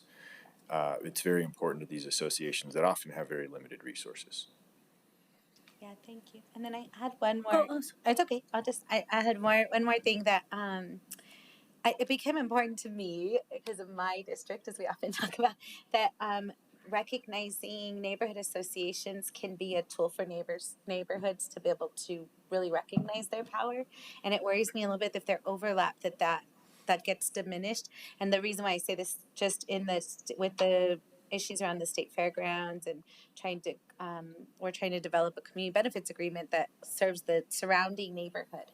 And it was great. Our county team that's been working on it thought that neighborhood associations would be great because that gets us the farthest into neighborhoods because their boundaries are established. We could say, yes, it goes in 4 blocks or 2 commercial blocks or whatever, but that we discovered that if we recognize since we've recognized neighborhood associations in the county, that we can say it's recognized by our government, and this is the farthest out, so that we can represent those whole communities surrounding the state fairgrounds. And so that makes me feel like it's official. I can take it to the state and to other entities and say, I want this to be the boundaries recognized by our neighborhood associations, because that makes it official, and then we can put that in a legal document, and then the benefits that we're hoping to get out of that project would actually go to those surrounding communities.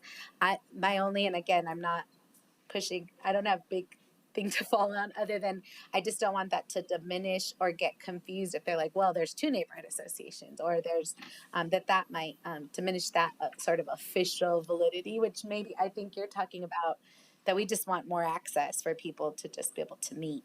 And so I guess I'm just a little worried about that officialness when we need it, which is probably a lot more rare than we just need to be able to have people to meet.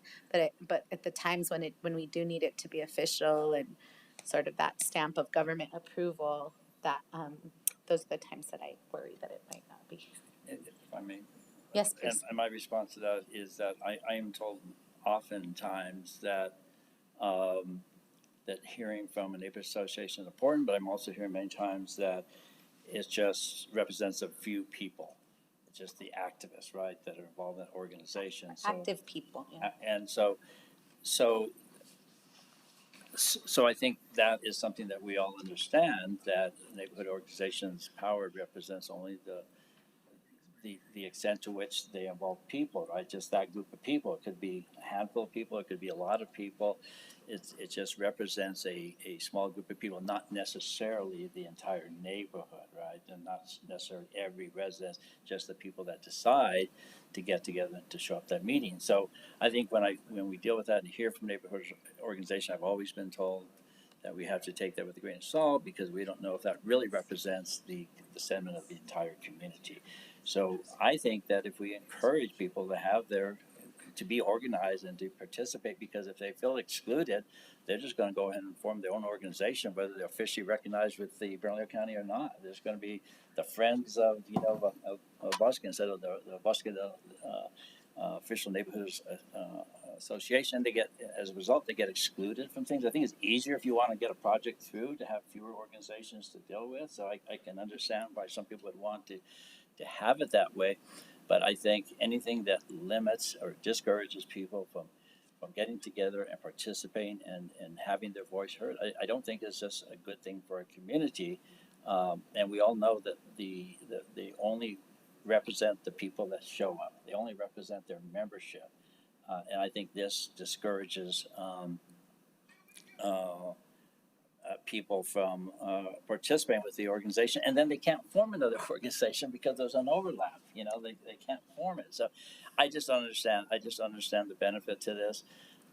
It seems very highly organized and structural, and to want to tell people not only you can't have another organization, but we get to tell you what is, and there's other sentences, the other clause that talked about what is your natural boundaries. We get to tell you that.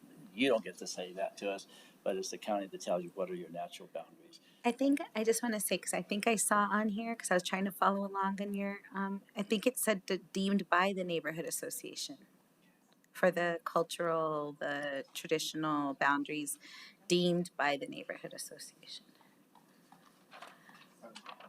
What page was it again? 151? 1051. That's what I said. I don't know why there's a bunch of 1054s, but Madam Chair? yeah, so the next page. Oh yeah, it says relevant by the neighborhood coordinator. Right. That is if it was one county person. No, the neighborhood coordinator is a county person?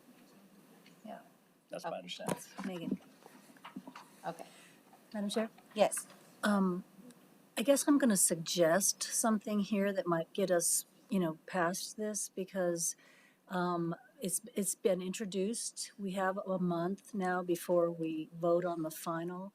I think Commissioner Baca and your comments are really valid, and we know that we have very passionate members of our constituencies involved in neighborhood associations. So I'm going to suggest that the staff take these these comments all into consideration and bring back responses to it. It was very helpful to have my briefing. I just happened to have it late and just had it yesterday. And when I had that briefing, I thought it made so much sense to not have an overlap. But I talked to some of my neighborhood members that were here tonight, and they said, it works really great where I live, and they're expressing what Commissioner Baca is talking about. So I don't think I have.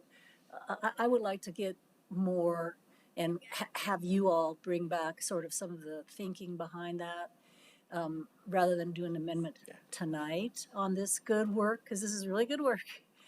And to add to that, I got an email from the West Kona, the West Side Coalition of Neighbors, that has enumerated issues that I would really like you to look at, Megan and staff, to respond to them, because I think it's more questions that we can address and everybody will be happy. I don't think that there is like really terrible criticism about this, but there needs to be clarification because we don't want those unintended consequences that you're talking about the character of.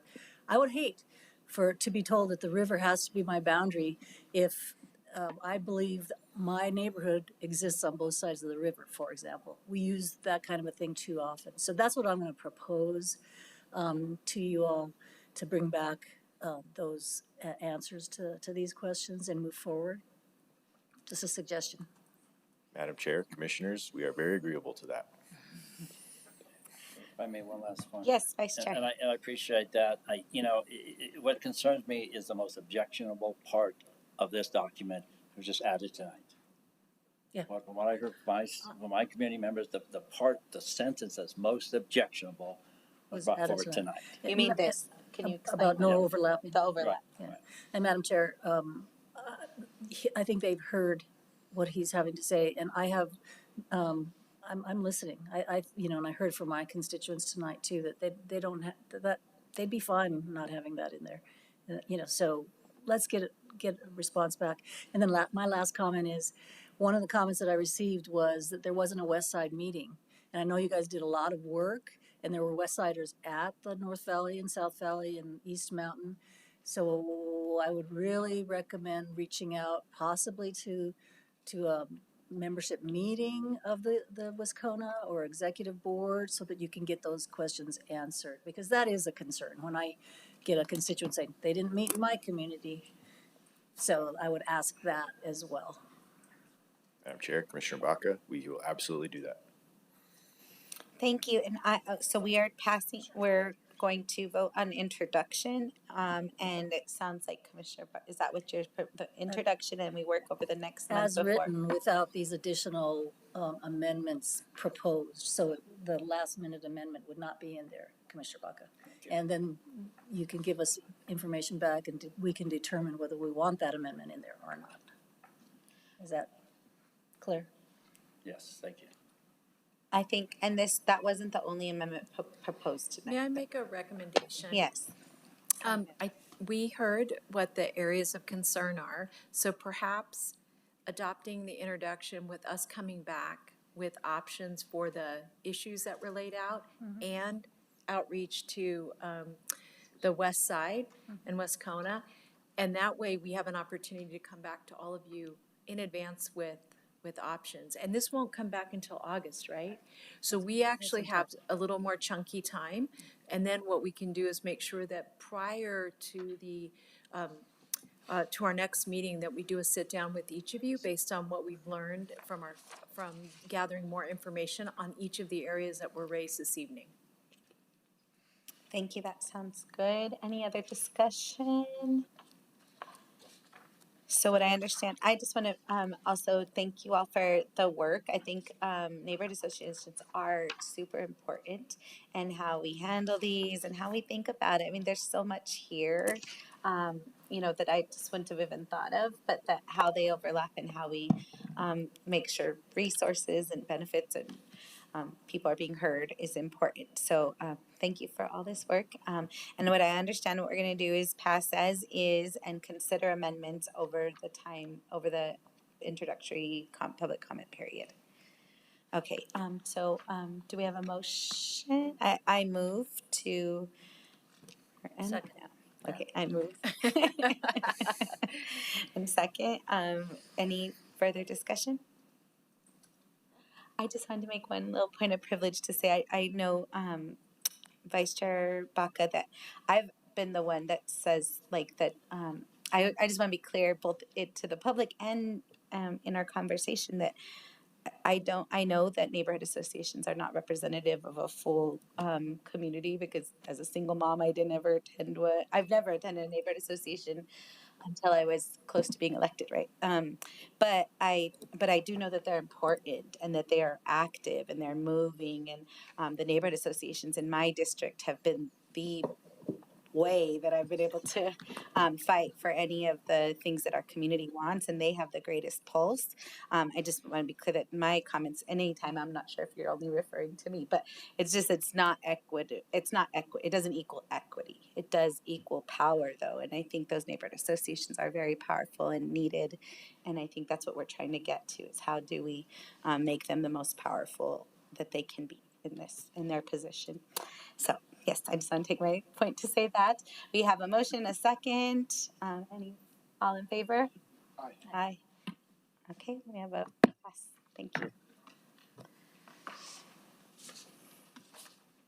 Okay, moving on to item 9A, which actually moving on to item 10A, because we don't have a 9A, I believe. Madam Chair, item 10A was moved to 9A. 9A, okay, And the will opposite. require a resolution. Yeah. Okay, authorizing a cash transfer from Regional Juvenile Detention Center. We have Accounting Manager Brian Frazier to present. Welcome. Madam Chair. Sorry, I'm supposed to ask for an ordinance number or a FR number. Thank you. Madam Clerk, can you please provide an FR number for item number 10A? Yes, ma'am. Thank you. 9A. Item 9A is FR 2026-62. Thank you, Madam Clerk. And that was item 9A. Thank you. And Mr. Bryson Frazier. Bryson Frazier. gonna It's get it okay, right. Madam Chair. I've been called a lot worse than Brian. It's okay. Bryson is a cool name. Madam Chair, members of the Commission, in front of you today, what we have for your consideration is seeking approval to authorize a cash transfer from the Regional Juvenile Detention Center Fund, which is right now an enterprise fund, to the County General Fund, which is a governmental fund, in the amount of $4,107,000. Of course, to facilitate the timely transition and in accordance with the effective date of the new agreement, and in accordance with GASB Statements 34 and 54, we were requesting suspension of the rules, which we have received, and we thank you for that. Let me give you a little bit of background on this item.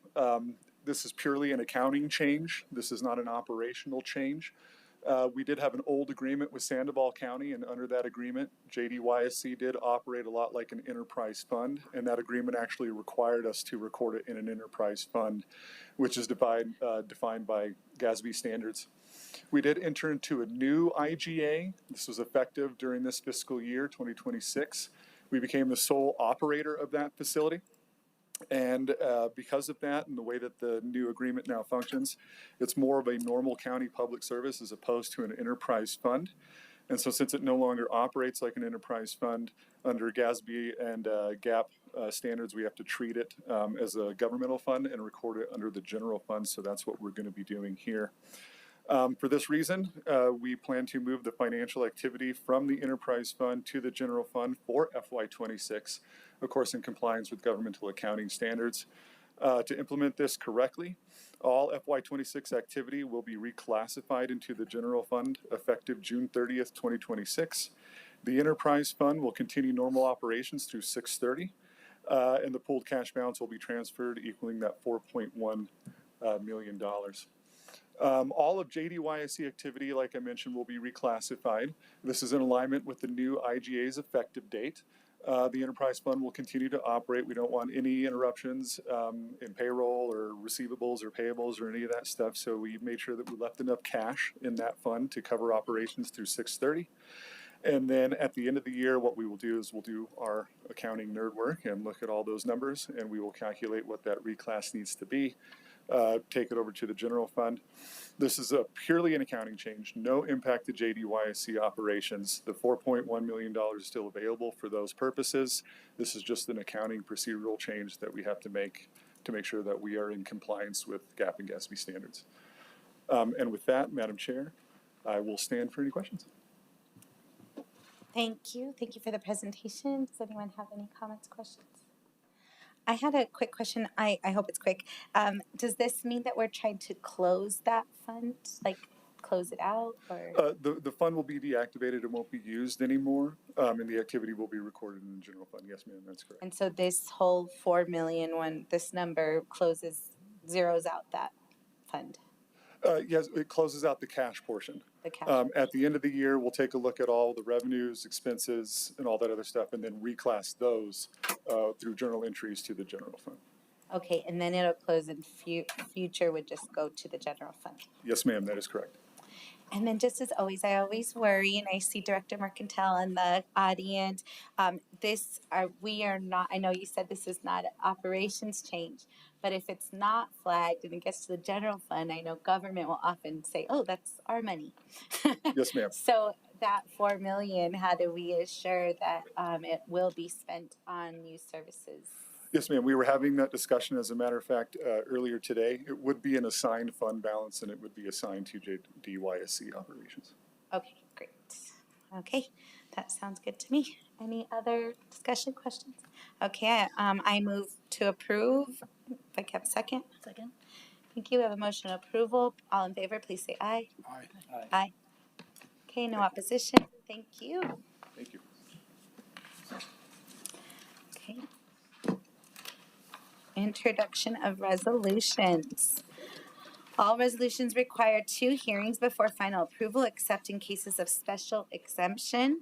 The first hearing will serve as a resolutions introduction. The public is encouraged to review the introduced resolutions and sign up to ask questions or provide public comments. The following items will be returned at a subsequent meeting for final adoption consideration. We have item number 10B, Capital Improvement Program, Infrastructure Capital Improvement, with Chief of Government Affairs, Kathy Court. Good evening, Madam Chair and Commissioners. Nice to see you again, and I'll be seeing you every week through October, so this is fun. So tonight before you, we have a motion to approve for introduction an administrative resolution adopting the 2028-2032 Infrastructure Capital Improvement Plan, otherwise known for short ICIP, for all county facility types, including senior citizen facilities and meal sites. The motion requires a majority of a 3-2 vote for action. A little background, why we're doing this. This is a DFA process. It's a statutory process. An infrastructure capital improvement plan is required by state statute to be submitted annually to the New Mexico Department of Finance and Administration if a local government seeks to pursue capital outlay funding.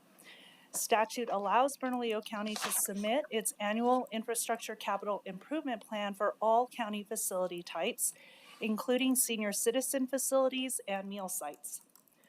The statute requires a resolution by the local governing board that affirms the projects listed in the ICIP, and the ICIP resolution and associated project entry into DFA's ICIP portal is required by July 1st of 2026. DFA requires that all projects be entered into the portal by July 1st. There is no prioritization of the projects at this time. House Bill 247, passed by the 2026 legislature, requires all projects funded with capital outlay grants to have an infrastructure capital improvement plan identification number. This year's ICIP is inclusive of all nonprofit capital projects. Nonprofit capital projects are part of this full listing that we have provided to you in your packet. Bernalillo County manages 148 active capital projects that have received a total of $67.4 million in legislative grants. Close to 50% has been expended to date. Of the 148 projects, Bernalillo County departments manage 35 nonprofit projects with total grant funding of $21.4 million. These nonprofit projects are managed by the following departments: Capital Improvement Program, the Fleet and Facilities Management Team, and Parks, Recreation, and Open Space. Other departments that assist us are Fixed Assets, Accounting, Policy and Budget, Procurement and Business Services, and our legal team. Across these areas, 20 staff members and outside legal counsel spend a varying amount of their work week dedicated to the many tasks that are involved with serving as a fiscal agent. The estimated cost to Bernalillo County of this work is $780,490 per year. This year, we're introducing a huge improvement to our capital improvement program. We call it Invisio. It's our new internal capital improvement program database. The significance of the new Invisio database is its transparency. Every single capital project is included in Invisio, and the database will be public in early fall with read-only access available now to all employees. Invisio also provides clarity. It captures every ICIP project and tracks each project's progress. And it also finally offers efficiency. It integrates our SAP accounting data to show the financial status of every project. As I mentioned, we have a total of 183 projects in the Invisio database. The breakdown of those projects are as follows. 108 of them are active capital county projects. Part of that amount is also those 35 active nonprofit projects. And then we have 5 senior center and meal site projects for a total of 148 active capital projects. We've also completed 33 county and nonprofit projects, and also we're tracking our proposed projects that are yet to be funded. These are going to be those citizen requests, commissioner requests. All the project requests we get will also be added to the Invisio database. Right now we have 1. And then also in the database is also going to be a historical record. We have 1 project that has been discontinued. It got funding in 2023 and it sought reauthorization. It was a nonprofit project. They sought reauthorization of their grant to a different agency to oversee it. That was vetoed by the governor in 2026. So that gives us a total number of projects in Invisio of 103 projects. Can I just ask on that chart real quick? Sorry. Of the 33 completed nonprofit and county projects, completed since when? Like, because obviously there's been more completed projects across our lifetime, but completed. I would say these are in the last 2 years because we really had a whole lot of projects in our old database. So our teams really had to kind of look at those projects and say, okay, did we complete these recently? And for the nonprofit projects that we're including in this, these are nonprofit projects whose grants expired on June 30th of 2023 or June 30th of 2024 in a couple weeks. So we're including those in our completed file. Thank you. Sure. Finally, for next steps. On June 23rd, 2026, staff will request final approval of the 2028-2032 Infrastructure Capital Improvement Plan Resolution. When approved, the Capital Improvement Program team will enter those 148 active projects into the New Mexico Department of Finance's ICIP portal by the July 1st, 2026 deadline. In July and August, we are happy to meet with commissioners and constituents to help recommend the capital priorities going into the new 2027 legislative session. We have some time. On September 22nd, 2026, we will introduce a resolution that seeks to rank our ICIP capital outlay project priorities with a second reading on October 14th of 2026. That is a typo. I just realized it. I've looked at this slide forever. So that's October 14th of 2026. We'll bring it forward with a second reading. And then we have until November 1st to rank the projects in DFA's ICIP portal in time for the 2027 legislative session. And with that, I'll stand for any questions. Thank you, Chief Court. Any comments, questions? Madam Chair. Yes, Commissioner Barbara Baca. Thank you, Madam Chair. Ms. Court, looking at the ICIP in the packet, they're still in the current project, existing project. The Acequia Madre project is not included, and I will ask to add that to that list, please. Madam Chair, Commissioner Baca, we absolutely anticipate that. And in fact, this last week, we added the Acequia Madre Phase 1 and 2 project as a completed project because that funding has been expended. And then we're going to add an Acequia Madre Phase 3 project. Okay. yet, Madam Chair. Commissioner, may I, Well, if I may just finish this one thought, because we are asking the Middle Rio Grande Conservancy District to come and report on the expenditure of those funds next meeting, and so it's really not completed, even though we have transferred the money for them to complete it. So that to me is a little bit of a, I don't think phase one is complete yet. We're not expending the funds we're getting them to. It's going really well, but I would hate to consider it completed. And I just want to make sure that you all know that. Commissioner, I'm sorry I jumped in so early. What I was going to suggest is that I'll ask Ms. Court to work with our DCM to figure out how to properly categorize it. As long as it's in there. Yeah, I was going to say that one of the, we're using new technology and we're putting a lot of, a new software, and we're putting a lot of projects from different parts of our history in it. And we just reviewed some of them this week, and we found a lot of gaps, and we're filling it out. So I'll just ask them to work together so we can have that prepared for the 23rd. Awesome, thank you. Thank you. Any other comments, questions? Thank you for this work and listening to us and again. So appreciate it. I move approval. If I can have a second. Second.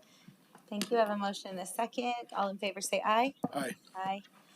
And no opposition. Thank you very much. Thank you. Okay, we're on the last stretch, y'all. Approvals. County Manager Cindy Davis to present concurrence of our Deputy County Manager for Public Safety. Yes, thank you. And I wanted to see if, I wanted to make a couple of introductions before I move to that, if I could. Yes. One is Dr. Becky Fassel is our new Chief Medical Officer, and she is here. And I wanted to just ask her if she could stand and we could welcome her. She's brand new. She's our new. We had been imagining you for a while. And We're very excited you're here. We are so excited. And I just wanted to say a couple things. She has a deep history here in New Mexico and leadership in the medical world, both in MDC and in pediatrics here, both in emergency pediatrics as well. And we have been really thrilled with with two opportunities. One, as I told you, we wanted a chief medical officer because we're in the business of making lots of health decisions in partnership with folks at MDC and the CARES campus and so many other places, our fire department. So we're thrilled to have her. She hit the ground running and started on June 1st. And even though that was her first day, she began work many weeks before that as we started to engage her. And she's been enthusiastic and just a breath of fresh air. And we're very, very excited to have her as a partner. And Dr. Lindstrom has been making sure she's got introductions all over the place. So we'll make sure you all have an opportunity, if you haven't, to do one-on-ones and just get to know Dr. Fassel. And the other person is Luther Sutton. And I don't know if Luther's here. Bernadette's saying, I don't know where he is. But let me just say, we also brought on a new leader to lead up our labor relations department. And as you all know, Don Hill, who was just wonderful, retired, and Luther just started this week, and you will also get a chance to meet him. He's got a long history, both of being a leader in the labor movement, working on behalf of the federal government, negotiating contracts, and as a private individual, also working for a business that offered support to folks who were trying to improve labor relations between companies and individuals. So we're thrilled to have him, and you'll all get a chance to meet him. But tonight, bringing Jeff Smith, who Smitty as he's known, and he's online. I'm going to see if he can take off his. It's probably 2 a.m. where he is right now. And I'm looking for my notes, but let me just say, we were really excited. We went out to find another partner, DCM, who could lead up our public safety areas. And as you may know, that's one of the biggest areas that we have. The warden and I work directly together. He reports to me, and as you all know, he's a direct hire of mine. But for the DCM, this is a welcome, Jeff. This is a position that I hire, but you concur with. And I just wanted to say one thing about all of the hires that we're talking about right now, and including Jeff, even though those are opportunities for me to meet and hire people directly, I've used a process of engaging our leadership teams in making all of these recommendations to you, because we think it's so important that there's deep and meaningful buy-in from the leadership of the organization as we bring on these new partners. Jeff has got a long history in a number of areas. He was really probably the candidate that we had with the most diverse background. He has been working at a national level on in security, but he's had a background in almost every single area he will be overseeing, and that was very much a rare find for us. So, Jeff, if you wanted to just say a few words, introduce yourself, maybe a little bit about your background, and I know we offered you all an opportunity to meet with him, but he will be joining us in August, and we're looking forward to that. So, Jeff? Good evening, Madam Chair and County Commission. Just want to take this opportunity to thank all of you. I can say throughout the entire process, while it was a very outstanding and challenging process, there were some questions that were always asked to me and throughout it, and a lot of it was why Albuquerque, why Bernalillo County, and I just wanted to kind of give you a little background of why.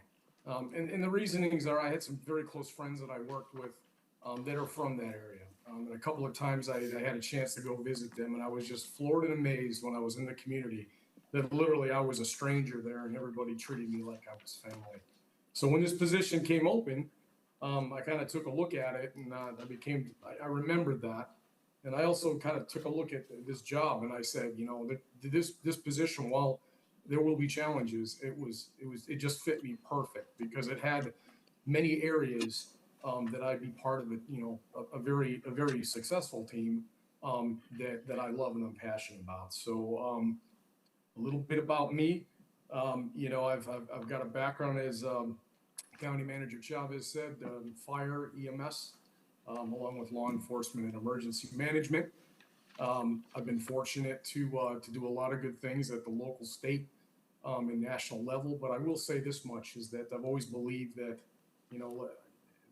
the emergencies always start and end locally, no matter how small or how big they are, right? And I've always had the belief of getting back to being a first responder and working for the local community. So for that, I want to thank, County Manager Chavez, along with the commission, for allowing me this career opportunity to join the team, essentially.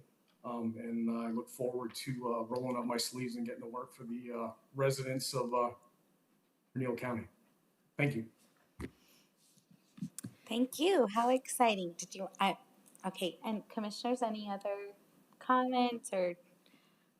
Well, I just want to say welcome, Mr. Smith. We're excited. We are going to fill a much needed role, and hugely important, as everywhere we go, all we hear about is public safety, public safety. So you have a lot to do, and we're going to put you to work. But I'm really excited, and thank you for joining us this evening. I think Commissioner Benson has something to say as well. Deputy County Manager Smith, welcome. We appreciate you coming here. I love to hear those words about New Mexico, and I agree. But we need you, and we're looking forward to having you. Thank you. Yes, Commissioner Barbara Baca. Thank you. I just also want to welcome you, heartfelt welcome to Bernalillo County, and look forward to working with you. See you soon. When will we see you? August 10th. August 10th. That's too Thank long. you. Thank you. Okay, well, thank you again for joining us so much, and thank you for joining us this evening so we can concur with you. Thank you so much. So I move concurrence of Deputy County Manager for Public Safety. Can I have a second? Second. Thank you. We have a motion and a second. All in favor, say aye. Aye. Aye. Any opposition? None. I wanted to tease you, Smitty. But yes, try to do it across the internet. I don't know if it worked. But yes, thank you for joining us this evening. You are now concurred. Thank you. Welcome. Welcome aboard. And thank you. Thank you so much, Commissioners. Thank you all. Thank you. Okay, now item 11B, we have analyst Denise Benavides. Always happy to see you to present. Good evening, Madam Chair, members of the Commission. I'm Denise Benavides, Principal Financial Analyst for the Finance Division. The action before you is to approve the revisions to the Bernalillo County Debt Management Policy and Guidelines, which includes the post-issuance tax compliance guidelines for bonds. This policy was initially approved by the Commission back on April 9th, 2013, and was last amended on June 11th, 2026. The policy establishes parameters for issuing debt and managing the outstanding debt portfolio.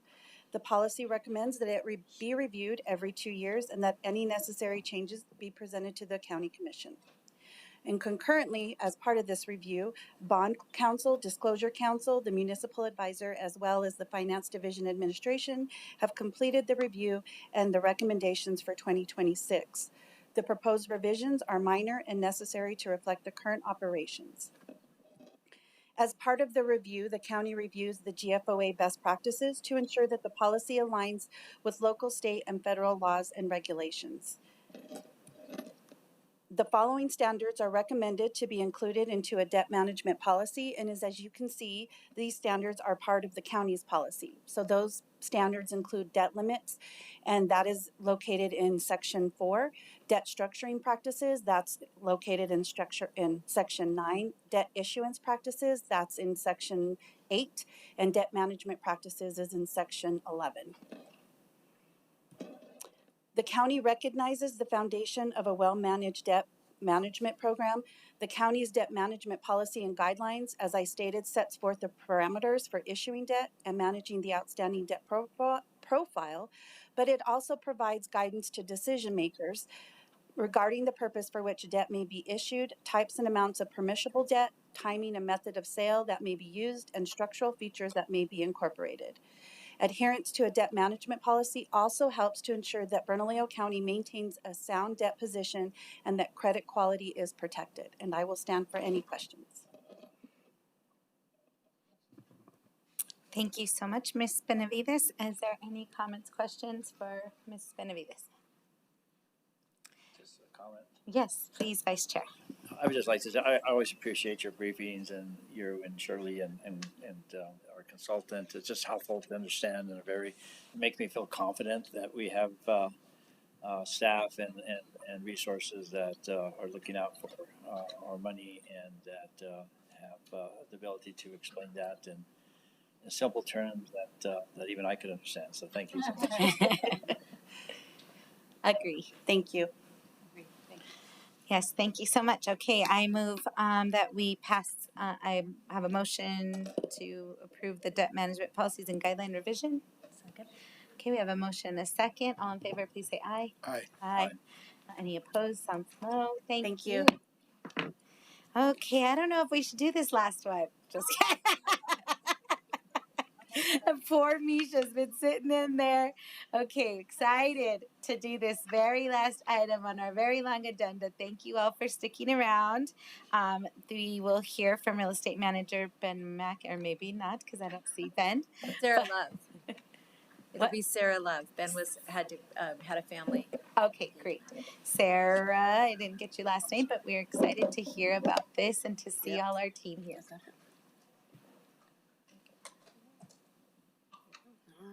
Here I go. Yep. Good evening, Chair Balboa and Commissioners. My name is Sarah Love, and I am with Bernalillo County Real Estate. Ben McIntosh apologizes that he can't be here this evening. This is the conclusion to a pretty big event for us. The item before you now is agenda item number 11C, a request by the real estate to authorize county manager to appropriate budget fund balance for the renovation of 9901 Montgomery Boulevard Northeast, not to exceed $4,900,000. To authorize the county manager to award the RFP for construction services, to execute and approve construction agreement for construction services, and to award and execute future funding amendments, change orders, and subsequent agreements related to the awarded construction agreement for the Animal Care Adoption and Education System Center. The subject building is located at 9901 Montgomery and is approximately 23,427 square feet on 1.77 acres. The purchase of this property was approved at the November 18th, 2025 Bernalillo County Commission meeting. Thank you. Where am I at? Where $3.2 million was allocated towards the purchase. Real estate has since negotiated a purchase price of $2 million, with the remainder being utilized towards renovation. So as the slides show, that the property and the renovations will serve the community by establishing a animal adoption, education, and resource center. It is anticipated to increase the county's adoption rate by approximately 45%. The facility will complement the county's existing animal care and resource center on 2nd Street, improving accessibility and helping meet the growing demand for animal care services throughout Bernalillo County. The facility is intended to be a progressive model that closely mirrors a home environment and reduces animal anxiety. The new center, as mentioned, was approved at the November 18th, 2025 Commission meeting. Consideration, the real estate, again, has negotiated a sales price of $2 million. Closing costs will be approximately $20,000. Fleet and Facilities has conducted a due diligence investigation and evaluated options based on findings of those assessments. I'm now going to turn it over to Sheree McKenzie, Facility Design and Construction Manager, to further discuss the proposed renovation requests. Good evening, Madam Chair, Commissioners. My name is Sheree McKenzie with the Facilities Design and Construction Group. Like Sarah mentioned, we are going to talk a little bit about the why of the facility and really the team effort that we've had to come up with some recommendations. Like Sarah mentioned, we are seeing far more animals than we thought we were going to. We thought we would see 2,500, we're up to 6,500 animals a year. So this is really a needed facility. We have really taken a lot of time. It's been nearly a year that we have been looking at this facility. We have done some due diligence, studied all of the systems, the roof, and we've been working very closely with Misha to understand her program and identify what her needs really are. So we are bringing forward a recommended program. We have identified space throughout the building for all of the spaces that Misha needs. It has some overnight kenneling options, it has some play area, it has a much needed surgical suite so we can offer more spay and neuter services.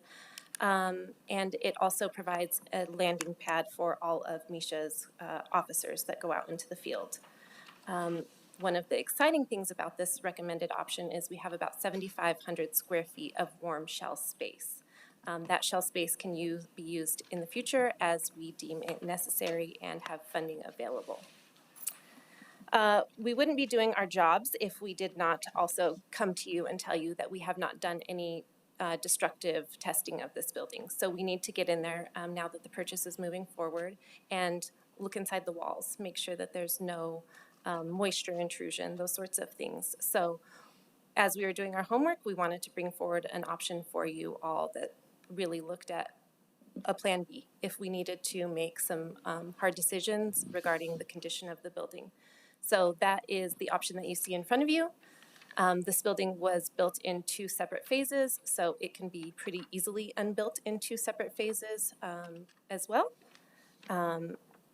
It has a reduced cost, we think, to do this. We would really like to complete the recommendation on the first slide before that. Okay, talking about funding. So as Sarah read those slew of motions that we're bringing forward tonight, the big one is asking for the cost to finish the building purchase, as well as the renovation costs and then some one-time costs. So the total investment in this facility is about $9.1 million. We have identified all of that funding in several different options up there. So we have capital outlay, some general fund, and then this is also going to be recommended to be included on our 2026 GEO bond package. So that gets us to the total amount of the $9.1 million. We already have some of that sitting in our nice piggy bank ready to be spent. So with that, I don't think that you want me to read all of those motions again. We stand for any questions that you have about this building. Thank you so much. Any questions for? Chair, before you go to questions, may I just make one comment? Yes. I had an opportunity, I think, to brief all of you on this project. And one of the things that I wanted to say is that the packet that the staff put together for you is really exceptional because it looked at building from scratch, it looked at renovation of this building, and it also looked at an alternative site. And the reason I'm pointing that out is that Commissioner Frank Baca at one of our meetings was raising concerns about how we approached Ponderosa Place. And I think those are really legitimate. And let me just say that our goal is to get better and better at doing the work that you're asking us to do and providing the services we're asking you to provide, and to minimize risk to the best of our ability. What I really appreciated about the work done by the staff in this instance is not only did they bring you comparisons and alternatives, but just recognizing that the point that Cherie made was really very valid, which is we haven't been able to do all of the tests that you can't do unless you get into the building and you own it. And second, that the design work hasn't been done. But I think that by being clear, transparent, and forward-thinking, it gives us an opportunity to work with you to, when we're making investments that we think may be of some public risk because they're overall, of some prudent risk because overall the public good is so profound, but that we're going to continue to challenge ourselves to dig in deep and make sure that we're as transparent as possible when we bring initiatives forward to you. So that's the first thing I wanted to say. The second thing I wanted to say is that all of these projects give us an opportunity as an institution to work much, much more closely together and to be cross-sectoral with each other. And in this instance, I do just want to compliment all of the teams because candidly having the user of the building, Misha, who's no shrinking violet in terms of what the needs of her and animals are around the globe. And then the professional staff under Jared's leadership that are really looking to be customer serving. So both being able to provide services to Misha, but also recognizing ultimately this is providing services to the public. And for Sarah and Ben, honestly, the partnership here, I think as it gets deeper and deeper, we're going to see higher levels of performance and better opportunity for us to make investments in all kinds of things that we're interested in doing in the community. So I just want to acknowledge these are works in progress, and I'm more mentioning it because I think as we look to the future of the county and really try to understand what the needs of the county are, getting our teams to be high-performing teams and getting them to work together is really critical because individually they're exceptional, but getting them to work together is going to bring us to a different level of providing services to the community. So I just wanted to acknowledge that this was a great report. The work has been deep and painful, but it's going to be great. So anyway, thank you for letting me chime in, Chair. No, thank you. I know we all have a little, what's it called when you get scared to pull the trigger because we have all the things that have happened in our experience and trying to do the best. But as long as Misha says it's good, I'm good. Yes, Vice Chair. Yeah, so it's all my fault, but but that's okay. I'm used to it. Yes, it's good. But I do appreciate the work and the analysis. I read the materials and I was like, wow, this is impressive. The analysis, the comparison, and I totally agree with the county manager and her assessment of the professionalism in this project and the need for that as a general. We're dealing with other people's money. This is not my money. If it was my money, I would spend it a certain way or you would spend it a certain way, but this is not my money. This is public money, and I take that obligation very, very seriously, and I appreciate just simply the transparency, the honesty, just the reality of a check of the options. And as I was reading, I'm not even saying whether I was supported without that, but just reading that and understanding the depth to which you went to look at options and to be honest about knowing what you know and not knowing. And as a person who, for whatever reason, has a history of collecting old buildings, I really understand, that the challenges. And sometimes if it's a hobby, it's fun, but other times it's going to be very costly. I would also like to say that I think the first tour that I took, and I think Misha grabbed me at a swearing in, if I'm not mistaken, or maybe even before the swearing in, and said, you have to see this facility, it's in your district. And you know, again, just the passion that she and her staff have for the work that they do, the commitment, the drive, that is inspirational, and regardless of how I feel in general about, I'm an animal lover, I will tell you that, but I think that is something that makes that special, and just, the energy that you brought, that this is something that's needed for our community, I think is something I truly appreciate. And so congratulations to you all. I certainly support this and appreciate your work and your effort and your commitment to our community. Thank you. Thank you, Vice Chair. Any other comments? Yes, I do. Yes, Commissioner Barbara Buck. Thank you, Madam Chair. I also support this. I think that it is much needed, looking at the numbers that you're talking about and the fact that, what was the percentage, 45% increase of adoption? Even more, possibly. Is just super, super great. I had the opportunity to go and give it the sniff test, I'm going to say, because I took my dog along with me. Lola approves and wagged her tail, and I think it's unusual for us to be acquiring something like this in the Northeast Heights, people think, but I say that this is a good location for this, because this is where people live that support adoption of animals. This is something that I think will be a true success, working in tandem with our facility on South 2nd Street. So bravo, thanks a lot. Yes, agree to all that's been said. Thank you for all the hard work to get this over the line. I believe I move approval, and we have a second. All in favor, say aye. Aye. Aye. Wag. Yay, Waggle, we got this. Woo, woo, woo. Okay, great. Now, item 12A, Tuesday, June 23rd, 2026 will be the next County Commission Administrative Meeting at 5 p.m. Ken Sanchez Commission Chambers. If there are no other business, this meeting is adjourned.